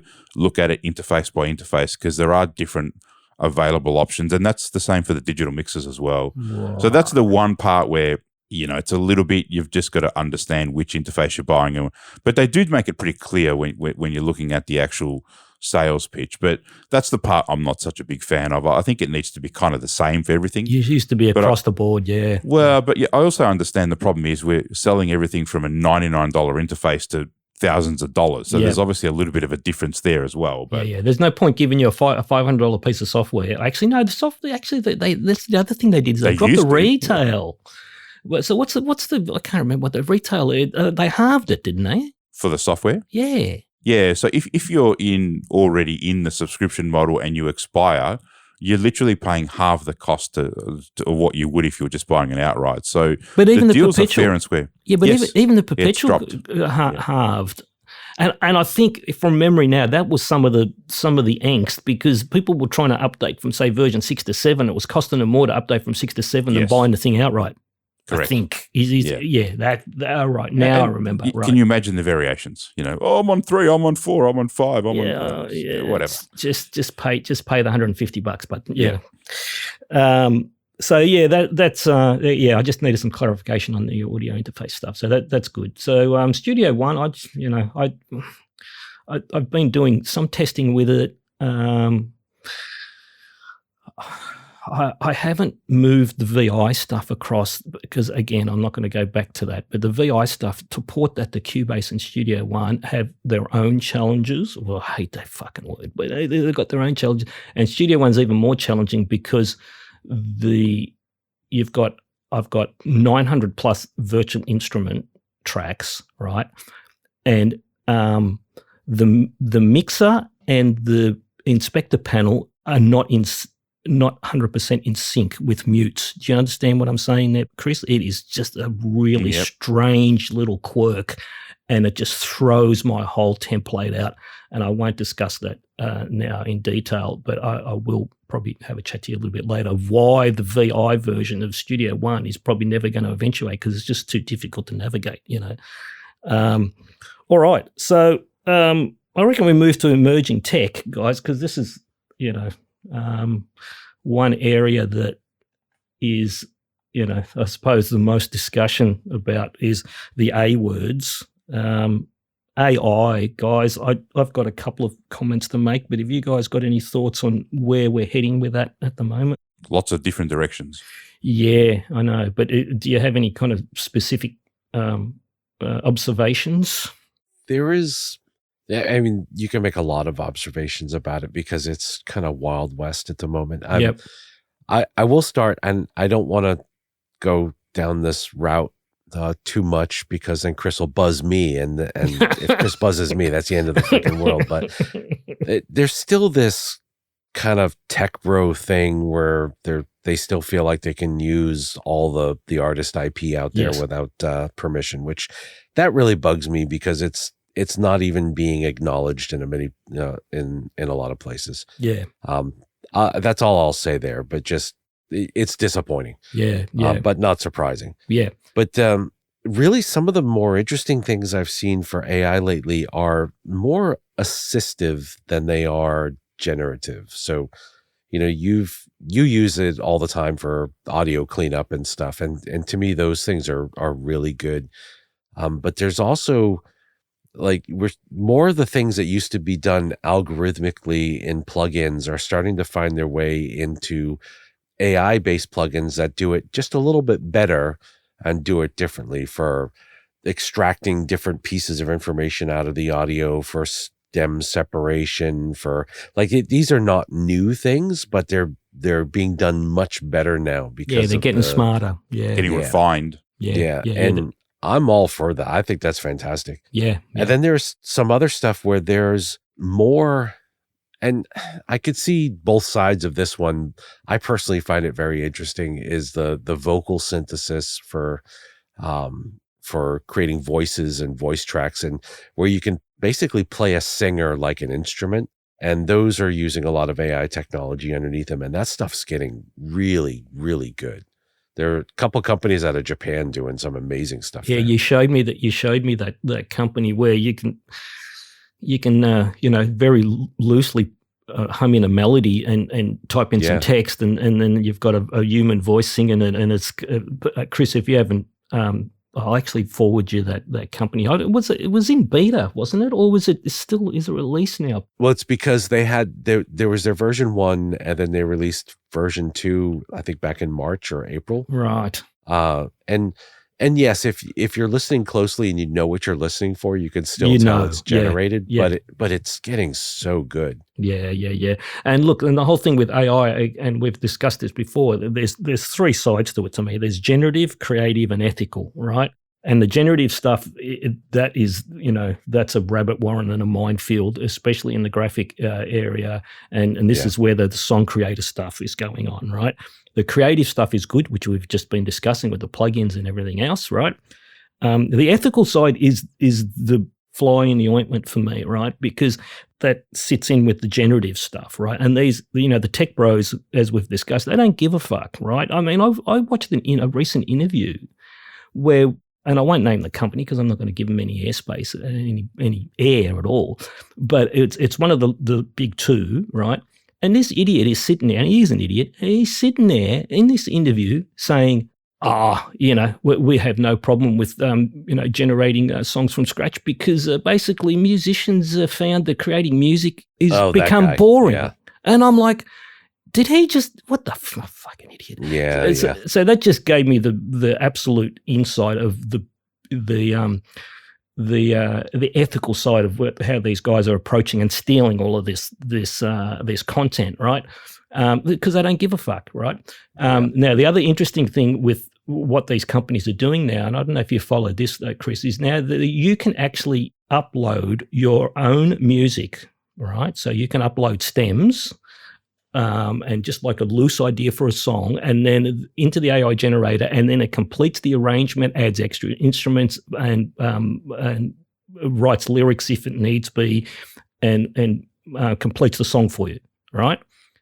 But the song's getting completed from your core music and arrangement, or like your loose arrangement. So you might upload, say, bass drums, maybe a loose guitar, or maybe even just piano track, and then it completes the song arrangement in different styles, right? Now, that's a whole new area that a lot of, I wouldn't say a lot of, but that is garnered the interest of the creative musicians, the musicians and the songwriters and stuff, because they're going, well, this is great. It's actually helping me within my own musical composition. Where the grey area is that I've been reading more about, and actually watching some videos on the legality of it, is that what these people don't realize is that you've actually signed off on your original material, one, to be used as training, and two, you don't own the copyright of. They own the copyright of. So these musicians that are uploading their own original material thinking, I'm going to help the AI actually help me with an arrangement and maybe complete the song and help me with some instrumentation and stuff, they don't realize they've basically signed away the actual rights of the song. So there is some sketchy ass stuff going on in that area that it's disappointing to see. Yeah. One of the things that I found quite entertaining, and only in the last recent weeks that I sent you the video of, is that there's some people that are working on algorithms now to actually to land a poison pill into original music, which I thought was awesome, right? And we don't have to go promoting the YouTube content creator because there's a stack of them starting to come up and doing this stuff. So I actually think we should call out Ben Jordan for like really starting off some stuff there and doing some amazing work on that. Right. So I think credit where credit's due. Right. Okay. So yeah, that was one of the videos that we watched, but there's a whole stack of them that are starting to flood. Yeah. And if Chris isn't aware of this, so what they're working on, they're working on these algorithms, which it puts how do you explain it, Peter? It's like it's a signal that is behind the audio perception, normal audio perception, that is absolutely screwing with the AI machine learning algorithms. Is that the best way to explain it, Pete? That's how I view it. Yeah, it's almost like a side chain almost. Like it's just like this extra gunk that's being thrown in there that we don't perceive, but the AI is learning from it. Now, the training models can get smart so they can start ignoring that crap, but it's very interesting that imagine it's like putting a watermark in all your images that people can't see. 100%. But the AI sees, you know? Yeah. But and that was my next point, watermarking, that's been around for a long time in audio, which a lot of people aren't aware of, and especially with sample libraries, for example. So when people were, let's say, using extended demos of sample libraries without paying for them, and in their released tracks, and they hadn't realized that the actual samples that they had been, using were watermarked. And I've got a friend that owns a software, a virtual instrument company, a development, awesome virtual instruments, and he was actually, having to navigate that whole piracy area. And so he just started randomly scanning released material from, some pretty big names and smaller names. And if any of the his libraries were actually being used, it would up it would come, right? So he had some type of mechanism where he'd scan the music and say, yep, bang, this is the library. And then he'd check whether these people actually owned the library. And if they didn't, he'd send them a friendly reminder to actually buy it, There's a lot of that stuff going on, right? Yeah. And also with the watermarking as well, this is what these AI companies are doing now, right? Is that and so this is what I've heard. This is how some of the artists, one artist that I know was pushing back again. He thought he was pushing back against the robots, and he signed up to one of these song creation sites, created a whole album in particularly typed in, text to prompt a particular style of music that he wanted to create this album in, and it took him about, I think from what I heard, a couple of weeks, and he created a whole album and then came up with a new artist that didn't exist, and released this album without telling anyone. There's absolutely no disclosure that this is 100% AI, right? And this person is actually selling this material, and it's actually getting onto Spotify and the whole thing. And I just thought, oh, that's clever, except this thing is probably watermarked, right? Yeah. And if the AI companies actually pick up on it, he's lost all rights to it. So this is the other fly in the ointment for the AI generated stuff, is that you can't copyright anything that is 100% AI generated. And right. The gray area is, can you copyright stuff that is, your original material with some AI generated stuff, not processing, like the voice or whatever else.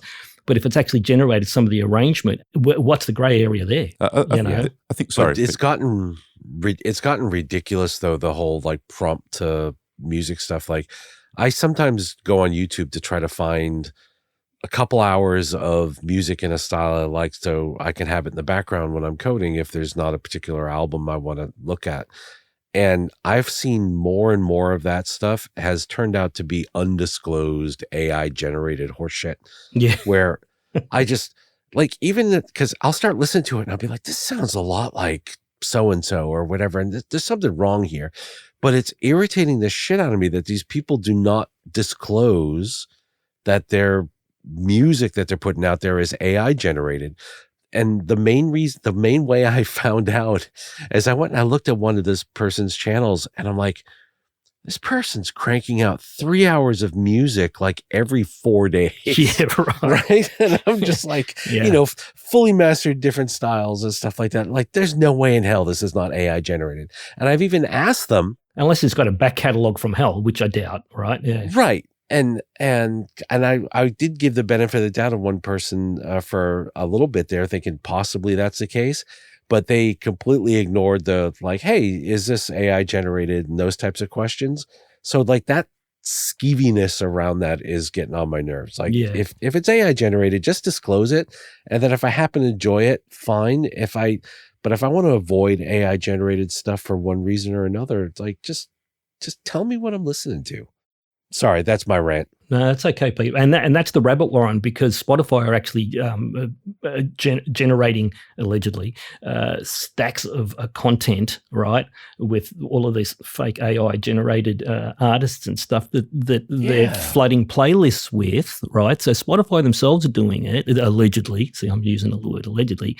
And so then that way they don't have to go paying rights to the real human. So, yeah. Yeah, it becomes this massive circle jerk of AI generated music trained off AI generated music. I just don't like that direction. Yeah. So for me, I always focus very much on artists that I know that are actually real. Now, Chris, you were about to say something. Sorry, bud. You were kind of sorry, Chris. No, it's okay. I think a few things need to happen to kind of keep this under control, and I think some of the help with completing compositions and helping you with putting stuff in that people are going to AI for, I think we'll probably start to see some of that inside the door. So if some of these 100%. Door makers start, creating some of these tools in newer versions with that, then that kind of gets around some of those hurdles, because that then will be yours, assuming the door manufacturers do the right thing, which I'm absolutely sure they will. So that kind of needs to happen to stop people using some of the other tools that are available online with a lot of fine print. But there also needs to be probably a little bit of heat put onto the content subscribers that we've mentioned one already to be checking some of this stuff. I don't think it's good enough that you can just upload whatever to Spotify or Apple Music with absolutely no check in place or anything like that. They also need to take a little bit of responsibility for what gets uploaded onto their sites as well. Yeah. And there are plenty of copyright rules around a lot of different countries, and it seems to me some of those copyright algorithms need to start getting AI smart as well. Yeah. Because that's what always stopped us from people using our music, was that they were run through algorithms to check if there was certain parts that we'd heard or seen before. Yeah. But see, none of that's evolved. The AI has evolved much quicker in this circle problem than a lot of the tools that we have actually available. Yeah. And I think this is where the fingerprinting is going to come in. I think so. It needs to. Like, you need to be able to generate something, and maybe it stems out of your door, maybe some sort of ID or tag that comes out of your creation. But no, it's a world of hurt. It needs to certainly start being addressed. Yeah, I think so. Yeah. I think we can move off from that A word, and let's just move on to Atmos and immersive audio. Now, we'd already mentioned... I just have one more emerging tech that I'd like to speak about. Oh, yeah, 100%. Right. Sorry. So there's this new platform by a company called Kano that is a little bit like a 500 series rack hardware kind of solution that was shown at Super Booth. I don't know, Pete, you might have walked past it. But they've made a 500 series type of module that is hardware assisted but fully controllable and automated from the door. So nice. You can put in you can send stuff out to it. It's got Dante. It's got a whole lot of different things. And for the listeners out there, have a bit of a look at it, because it's really interesting, and we've got a little bit of a vested interest in it because SPL are releasing a couple of modules for it. But if you like a little bit of hardware, 500 series kind of assisted compressors and EQs and bits and pieces, this is a really cool device. Yeah. So it's like a 6-unit rack thing. You've got your hardware side, and then there's awesome amount of routing inside the door, because that was always the problem with 500 series modules, not the Euro rack stuff, but the actual audio stuff. That, of course, once you did something cool, you had to either photograph the knobs or the settings or write them down, and you never got them back. But this is a cool little idea from a company in the UK, and this is exactly the kind of crap that I like to buy. And it's coming out in June. Yeah, awesome. That's something that sounds like something I was looking for like 6 months ago. I'm totally going to check this out. So it's Kano with a K, Karno. Right. Yeah, I missed that one. I'll check that one out as well. And they've got a few manufacturers on board, but it's cool. I like the idea of it, so it's worth having a look. Yeah, well, it's just a merging of that whole rack idea with the modern technology. I mean, it's like a plug-in outside your box. Yeah.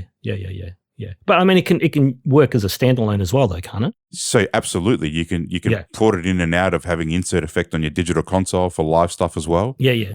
Okay. It's really cool. It's a great idea. I'm into it. I hope they go well. Very nice. That was worth having you on the podcast, Chris. Thank you. Go emerging tech. Hey, let's move on to the Atmos now. And immersive audio. Now, we'd already mentioned that myself and Chris were at an awesome clinic earlier, about 2-3 months ago. Now, I'm just going to give you some personal perspective on it, and because I've always been pretty skeptical with this whole area, because I'm thinking to myself, well, where's the listening environment? I mean, to actually set up a proper immersive and Atmos listening environment. I'm talking about end user. I'm not talking about studio and the people that are actually creating the mixes, right? And that are investing in actually creating the mixes. So for me, from an end user perspective, I'm thinking, well, who's going to be listening to this? And the majority of people, from my understanding, are listening to it on headphones with binaural, right? So they're not really listening to it in an immersive environment. So I was really interested to go to the clinic, and I know that the guys, Chris included, had spent days actually setting up that space, right? And I'm talking laser level measurements with speakers and stuff, and Chris can give us a little bit more insight on what is actually involved in setting up that space. And look, it wasn't a perfect environment because it was a large room and there was a stack of people there. So the sweet spot, I was probably outside of the sweet spot, but I'm listening in. Personally, I wasn't getting it. I'm sitting there with Aaron and another close friend of mine who actually has an Atmos Atmos mixing room at his mastering studio. So I'm sitting there and I'm kind of looking at him. I'm just giving him this look going, and I'm just shrugging my shoulders going, I'm not fucking getting this. I'm not hearing it, right? And, unknown to me was that there was some issues with some placement, and so it was kind of throwing it out a little bit. So I missed that immersive experience. And I still haven't actually experienced it personally. So I think, Chris, can you actually just step in and just tell us what was involved, firstly, to set up the room, right? And secondly, what your thoughts are on this whole area of mixing. Now, I do know that Apple Music are given precedent to songs that actually offer an immersive mix. So that, I think, is going to drive that area for the immediate future. But what are your thoughts on that whole area, if you may, Chris? I may. That's okay. Yes. So Atmos is designed for film and movies. Right. Okay, that's where it started. Yep. It's where it's predominantly used the most, and it's probably never going to really change on that. So right. Anything that you see film-wise has been mixed in Atmos for quite some time. Atmos itself is just a standard, and it's a standard of particular speaker placement in a particular space. How many people use it at home? Well, there always has been an influx on soundbars and 5.1 systems at home, especially during DVD era, where a lot of people do. So there are quite a few people at home that can still listen to an Atmos mix. But predominantly it's a film-based protocol, right? It's made its way into music, and it's made its way into music successfully. Obviously 5.1 and a few of those other things have been around, come and gone. A lot of things have come and gone in that space. But the real key difference here is the Apple Drive. So Apple are, you're absolutely correct, driving very, very aggressively into a lot of big studios and a lot of back catalogs. For example, people like Bob have years worth of work to remix in Atmos because Apple are paying premium and are giving priority to things that are Atmos. So for me personally, what I feel is going on is this was a little bit like when iPod started, right? So when iPod first came out, it wasn't by far, it wasn't the best music player on the market. If anything, it kind of was a fairly ordinary device from the first version. It got a lot better and a lot quicker very quickly. But what made it popular, right, was the back library. You could get onto iTunes and you just had smatterings of music like you've never seen before, if you think back at that time. I kind of feel like Atmos is a version of immersive, but there's another immersive space going on, which is that headphone space. Right. And we know that's mass market. Every single 16-year-old, 14-year-old has a pair of iPod things in their ears, and they're moving their heads around a space, and they think it's pretty cool. And there's obviously a lot of market-driven need in that space. And I think probably if we look back at the history, I think Apple are just fattening up iTunes with a lot of immersive stuff. Probably you might see in the next couple of years some new cheaper headsets, maybe some VR stuff kind of evolving. And what will make that hardware successful and what will make people buy hundreds of dollars worth of earbuds is having that library there. And I feel like that's probably what's going on. Yeah. That's probably what's driving it. Yep. And that's a driving force that was never there before. It wasn't there for 5.1. It wasn't there for 7.1. So what they do with it and why they're pushing so hard, and not only Atmos, they're pushing very hard on the Sony format as well. Yep.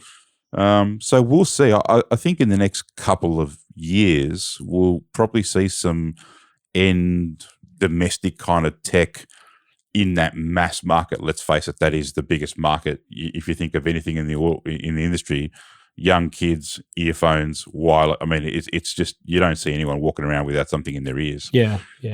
So that's where I feel it goes on. Yep. As far as the Bob event, yes, there's a lot involved in Dolby have a guideline into what Atmos needs to be set up for, but the guidelines, not unfortunately, the guidelines are movie based, right? So they sort of say that your speaker placement needs to be this. The measure, you need to have a spot where you're measuring from, which, you know, in a studio perspective would be your mix position. At home, it might just be the center or where your couch is. Yep. And the measurements have to be fairly accurate all the way around. They have to be timed, so you're getting everything at the same time and at the same volume. Mm-hmm. And there's also a lot of specification about the volumes that these things need to hit you on. The problem that we had, I guess, is that we got overloaded with how many people wanted to come to see Bob. So we had to kind of adapt this for, 80 to 90 people a session in a recording space in a tracking room that wasn't ideal. So if you were too far forward or you were too far back, you weren't really getting the full brunt of what was on offer. But when you sit there in a really nice space and you listen to some of the stuff that, for example, Bob has mixed, it does take you on a trip. It is pretty cool. It is a different listening experience. You don't have to listen to it. If you're one of those guys that loves their stereo and loves the mix of the original, music that you were listening to all those years ago, knock yourself out. It hasn't gone away. It's still there to be listened to. Yeah.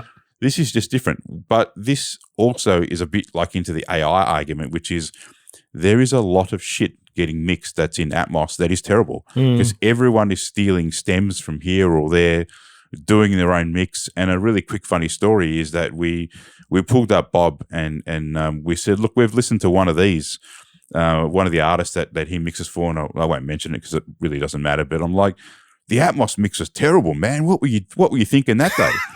and compared to you, and he goes, what are you talking about? We haven't even done that mix yet. That's scheduled for the next 4 months. So somebody else had gone and somehow got some stems or got something else and done, and it's just been uploaded into Apple Music and just been put there as the mix from the artist. That's not and good. you're just going, this is part of the problem, like where's the check? Where's the, but there's no question. It's a big market in the US, and a lot of studios are spending a lot of time paying guys like Bob to remix back catalogs in Atmos. So we'll see. I don't think this is going away because I think if Apple keep pushing into that space, it probably won't go away. But we'll see. It's never say never. Yeah, and look, I'm still open to sitting down and being immersed in a Atmos environment. And I've got an open invitation to a good friend of mine that's got an amazing Atmos room. And you should take it up because it is an experience for certain types of music. It's not going to work for everything. No. It's a Dark Side of the Moon listening party, mate. Apparently. Okay, that's going to work.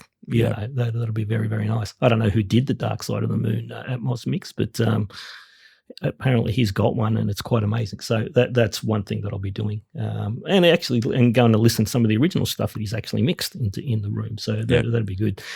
Okay, so just real quickly, because we could, and it's the whole CPU wars. I don't want to go into it too deeply because the rant button's going to come out, but I do want to cover what happened in the last 12 months. So the last time we were speaking, the Zen 5 had just come out, and there was all of this thing about the actual development, and they'd kind of thrown the baby out with the bathwater with the architecture, and they'd gone back to an earlier Zen and all the rest of it. And the end result was Zen 4 to 5. There was a maximum of 5% improvement, right?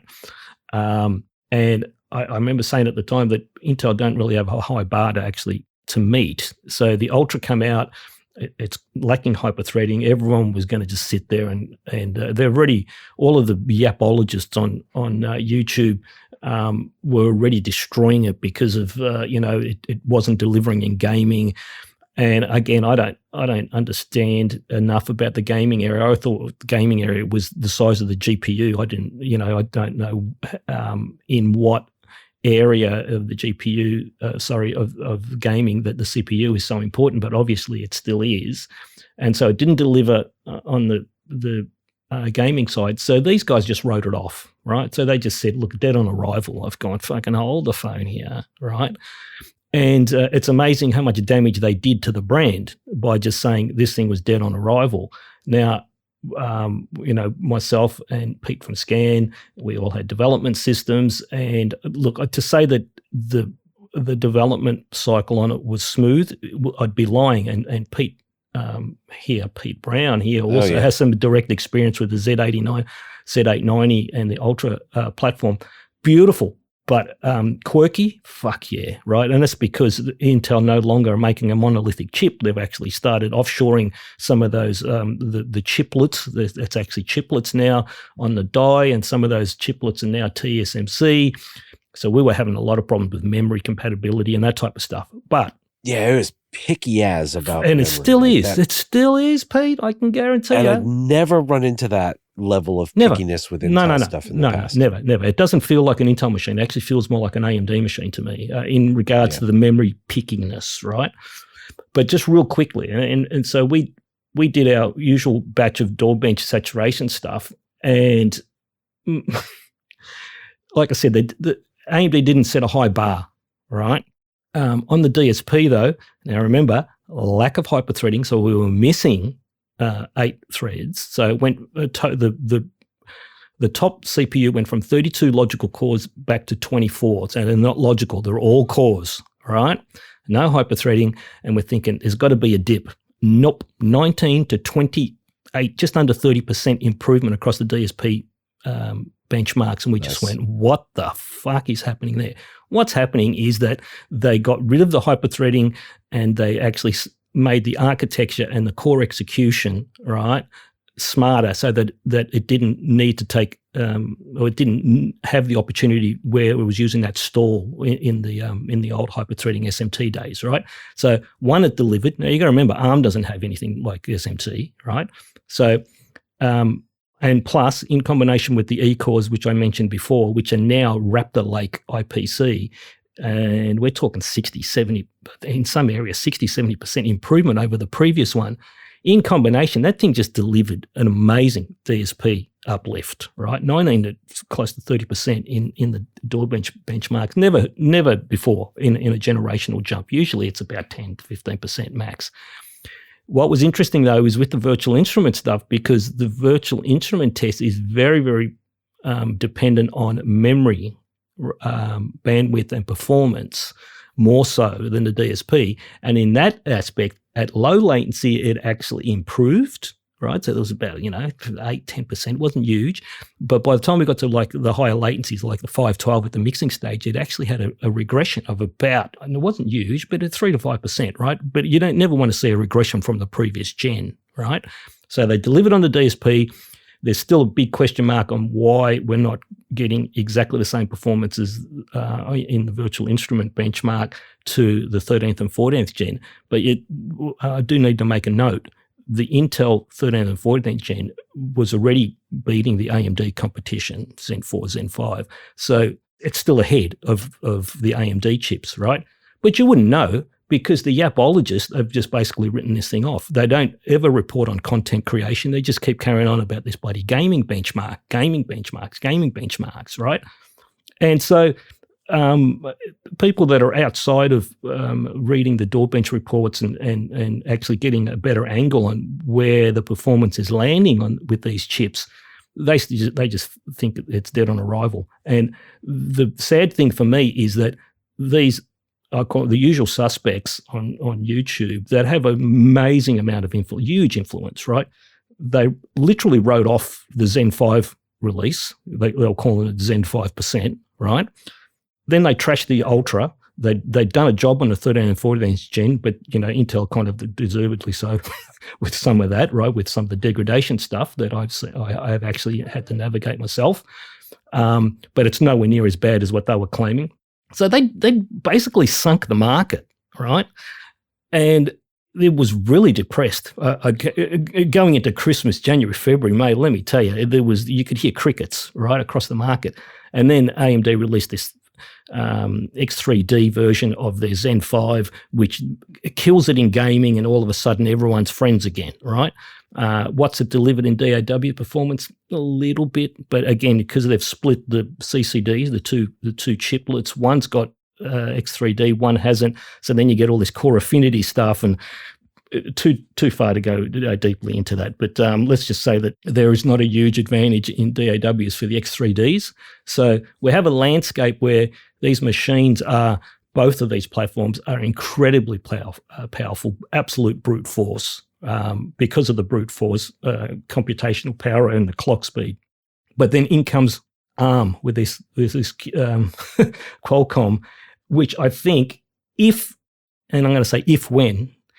that starts navigating across the desktop, I think Intel and AMD are in serious shit, right? And they're in serious trouble because, I mean, they know that ARM is coming for them because they actually joined together in an x86 consortium. I don't know what the hell that actually means, but they've actually joined forces to push back against ARM and specifically Qualcomm. So to say that they're not watching it and they're not concerned about it, I think you'd be pretty. I think that's an understatement. They're actually watching that very, very closely, and we're not even talking about the server space. But I would love to see an ARM on desktop solution, with a few more cores. The rumor has it that Qualcomm have a design that's going to double the core count. So it's going to go from 12 to 24. Now, if that happens, look out, all right? Especially with the momentum that we have with ARM on Windows at the moment. And the Apple stuff, that's there. We know exactly how good this ARM architecture can be in the right development architectures and platforms. But the Apple isn't still all conquering. And this is another thing that I want to start probably pushing back a little bit as well. But it is interesting. Any thoughts on that, Pete or Chris?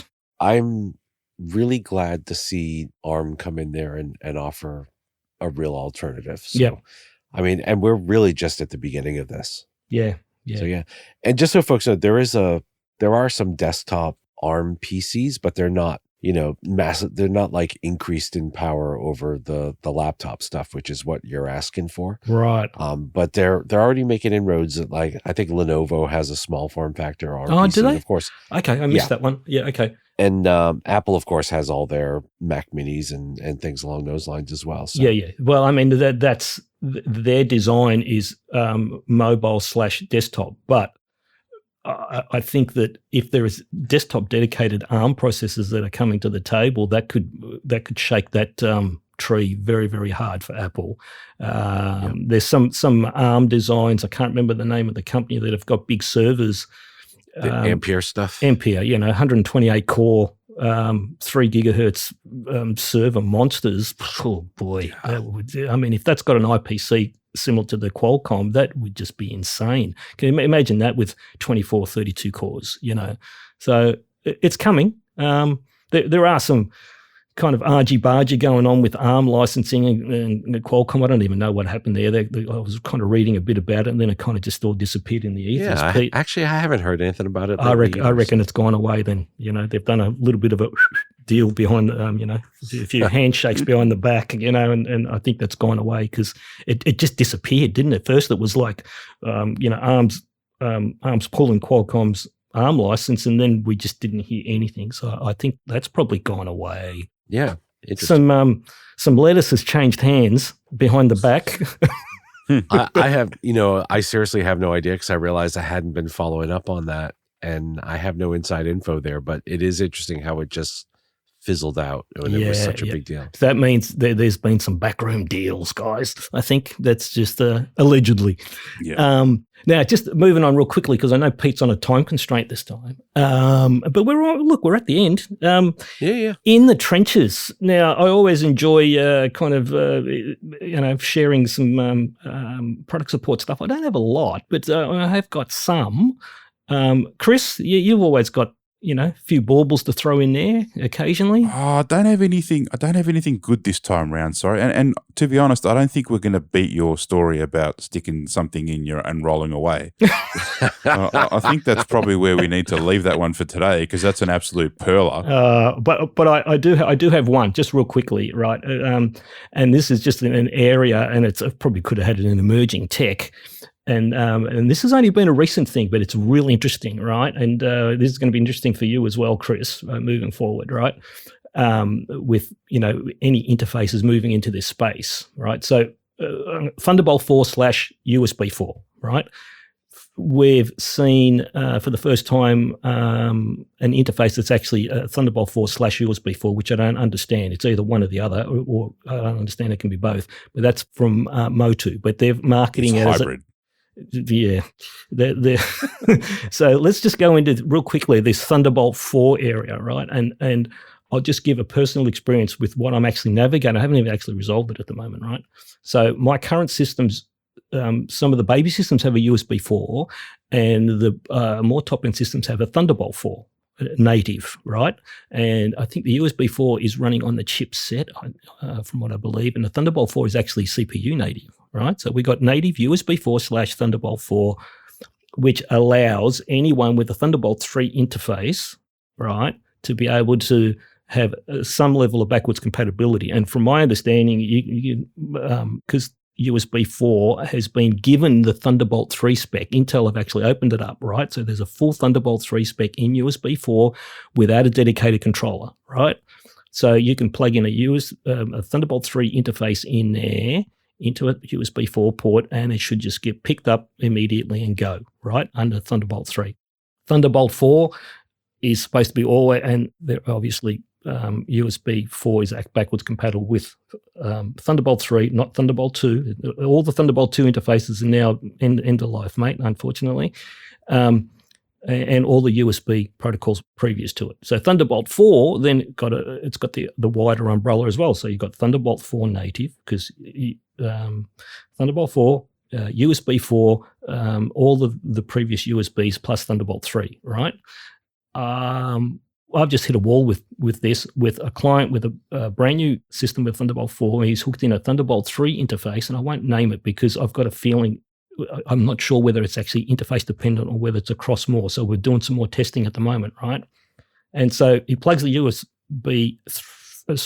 the Thunderbolt 3 interface into a Thunderbolt 4 port, and it triggers a USB 4 back end. I've gone, what? So Thunderbolt 3 compatibility on Thunderbolt 4 is under a USB wrapper of some description, right? Because it popped up a whole list in Task Manager that wasn't there previously when an interface wasn't actually connected, right? So you follow me, right? So all of a sudden we have the interface not being reported as a Thunderbolt 3. It's been seen via a USB 4 port, right? Which is not. It's a Thunderbolt 4 port. The problem being is that it's not syncing correctly. You have to sit there and toggle interfaces and pull cables in and out and all the rest of it. So we're in the middle of a nightmare of this client trying to get this Thunderbolt 3 interface going, and he's got to pull the Thunderbolt with the machine running, which is freaking me out. And then he's pulling the bloody Thunderbolt 3 cable out and popping it back into the port before the unit is seen, but it's not being seen on boot. Now, I have no idea what's going on there. Is it a power management thing? It's just not pinging the interface correctly from a cold boot, right? Or even a restart. It has to be a cable pull and a toggle. And I'm thinking, can I offer some tech support? Yeah, go. I will bet a substantial amount of money that if the interface was completely powered off from the PowerPoint, and then the machine booted and you powered the interface back on, it would pick it up every time. Oh, really? Yeah, because there's a lot of junk that stays in those Thunderbolt cables. Yeah, there's encoders and decoders at each end. People don't realize that, yeah. So I've encountered that a little bit with that, where you literally have to disconnect the interface from power, because if you leave it on in standby, it won't connect. I've seen a fair bit of that. Okay. Or that's awesome. Give him a bit of a try. I reckon that might do it. Yeah, 100%. Or there might be some BIOS. Might be some BIOS setting or something. But absolutely painful. So, Thunderbolt 4 and USB 4/USB 4 was supposed to be the protocol to end all of the bullshit compatibility stuff. Instead, I'm standing on one leg. We've gone and we're, facing ass towards the sun and spinning around and whistling Dixie, and we still can't get this thing to actually connect. Do you know the ones that I find don't work the most is the ones that have the through ports? So if you want to connect like a monitor that's Thunderbolt and it has the port to go back out, they're the ones that don't work most of the time. Very difficult. Right. But, the thing for me is what was really interesting is that Thunderbolt 4 port, plug in Thunderbolt 3 interface, and up pops a whole stack of new entries as USB 4, as a USB 4 hub. I've gone, what? Where the hell is that coming from? Weird. So that's probably my only tech support thing I can really think of. There was probably another one, but it's blinked off. But that was the only one that I'm going to share, because I think more and more people are going to run into that one. It makes me, or reminds me of the old saying that whenever you create a new standard to like kind of encapsulate all the old standards and replace the old standards, you don't end up with one new standard. You just end up with plus one number of standards out there. Yeah.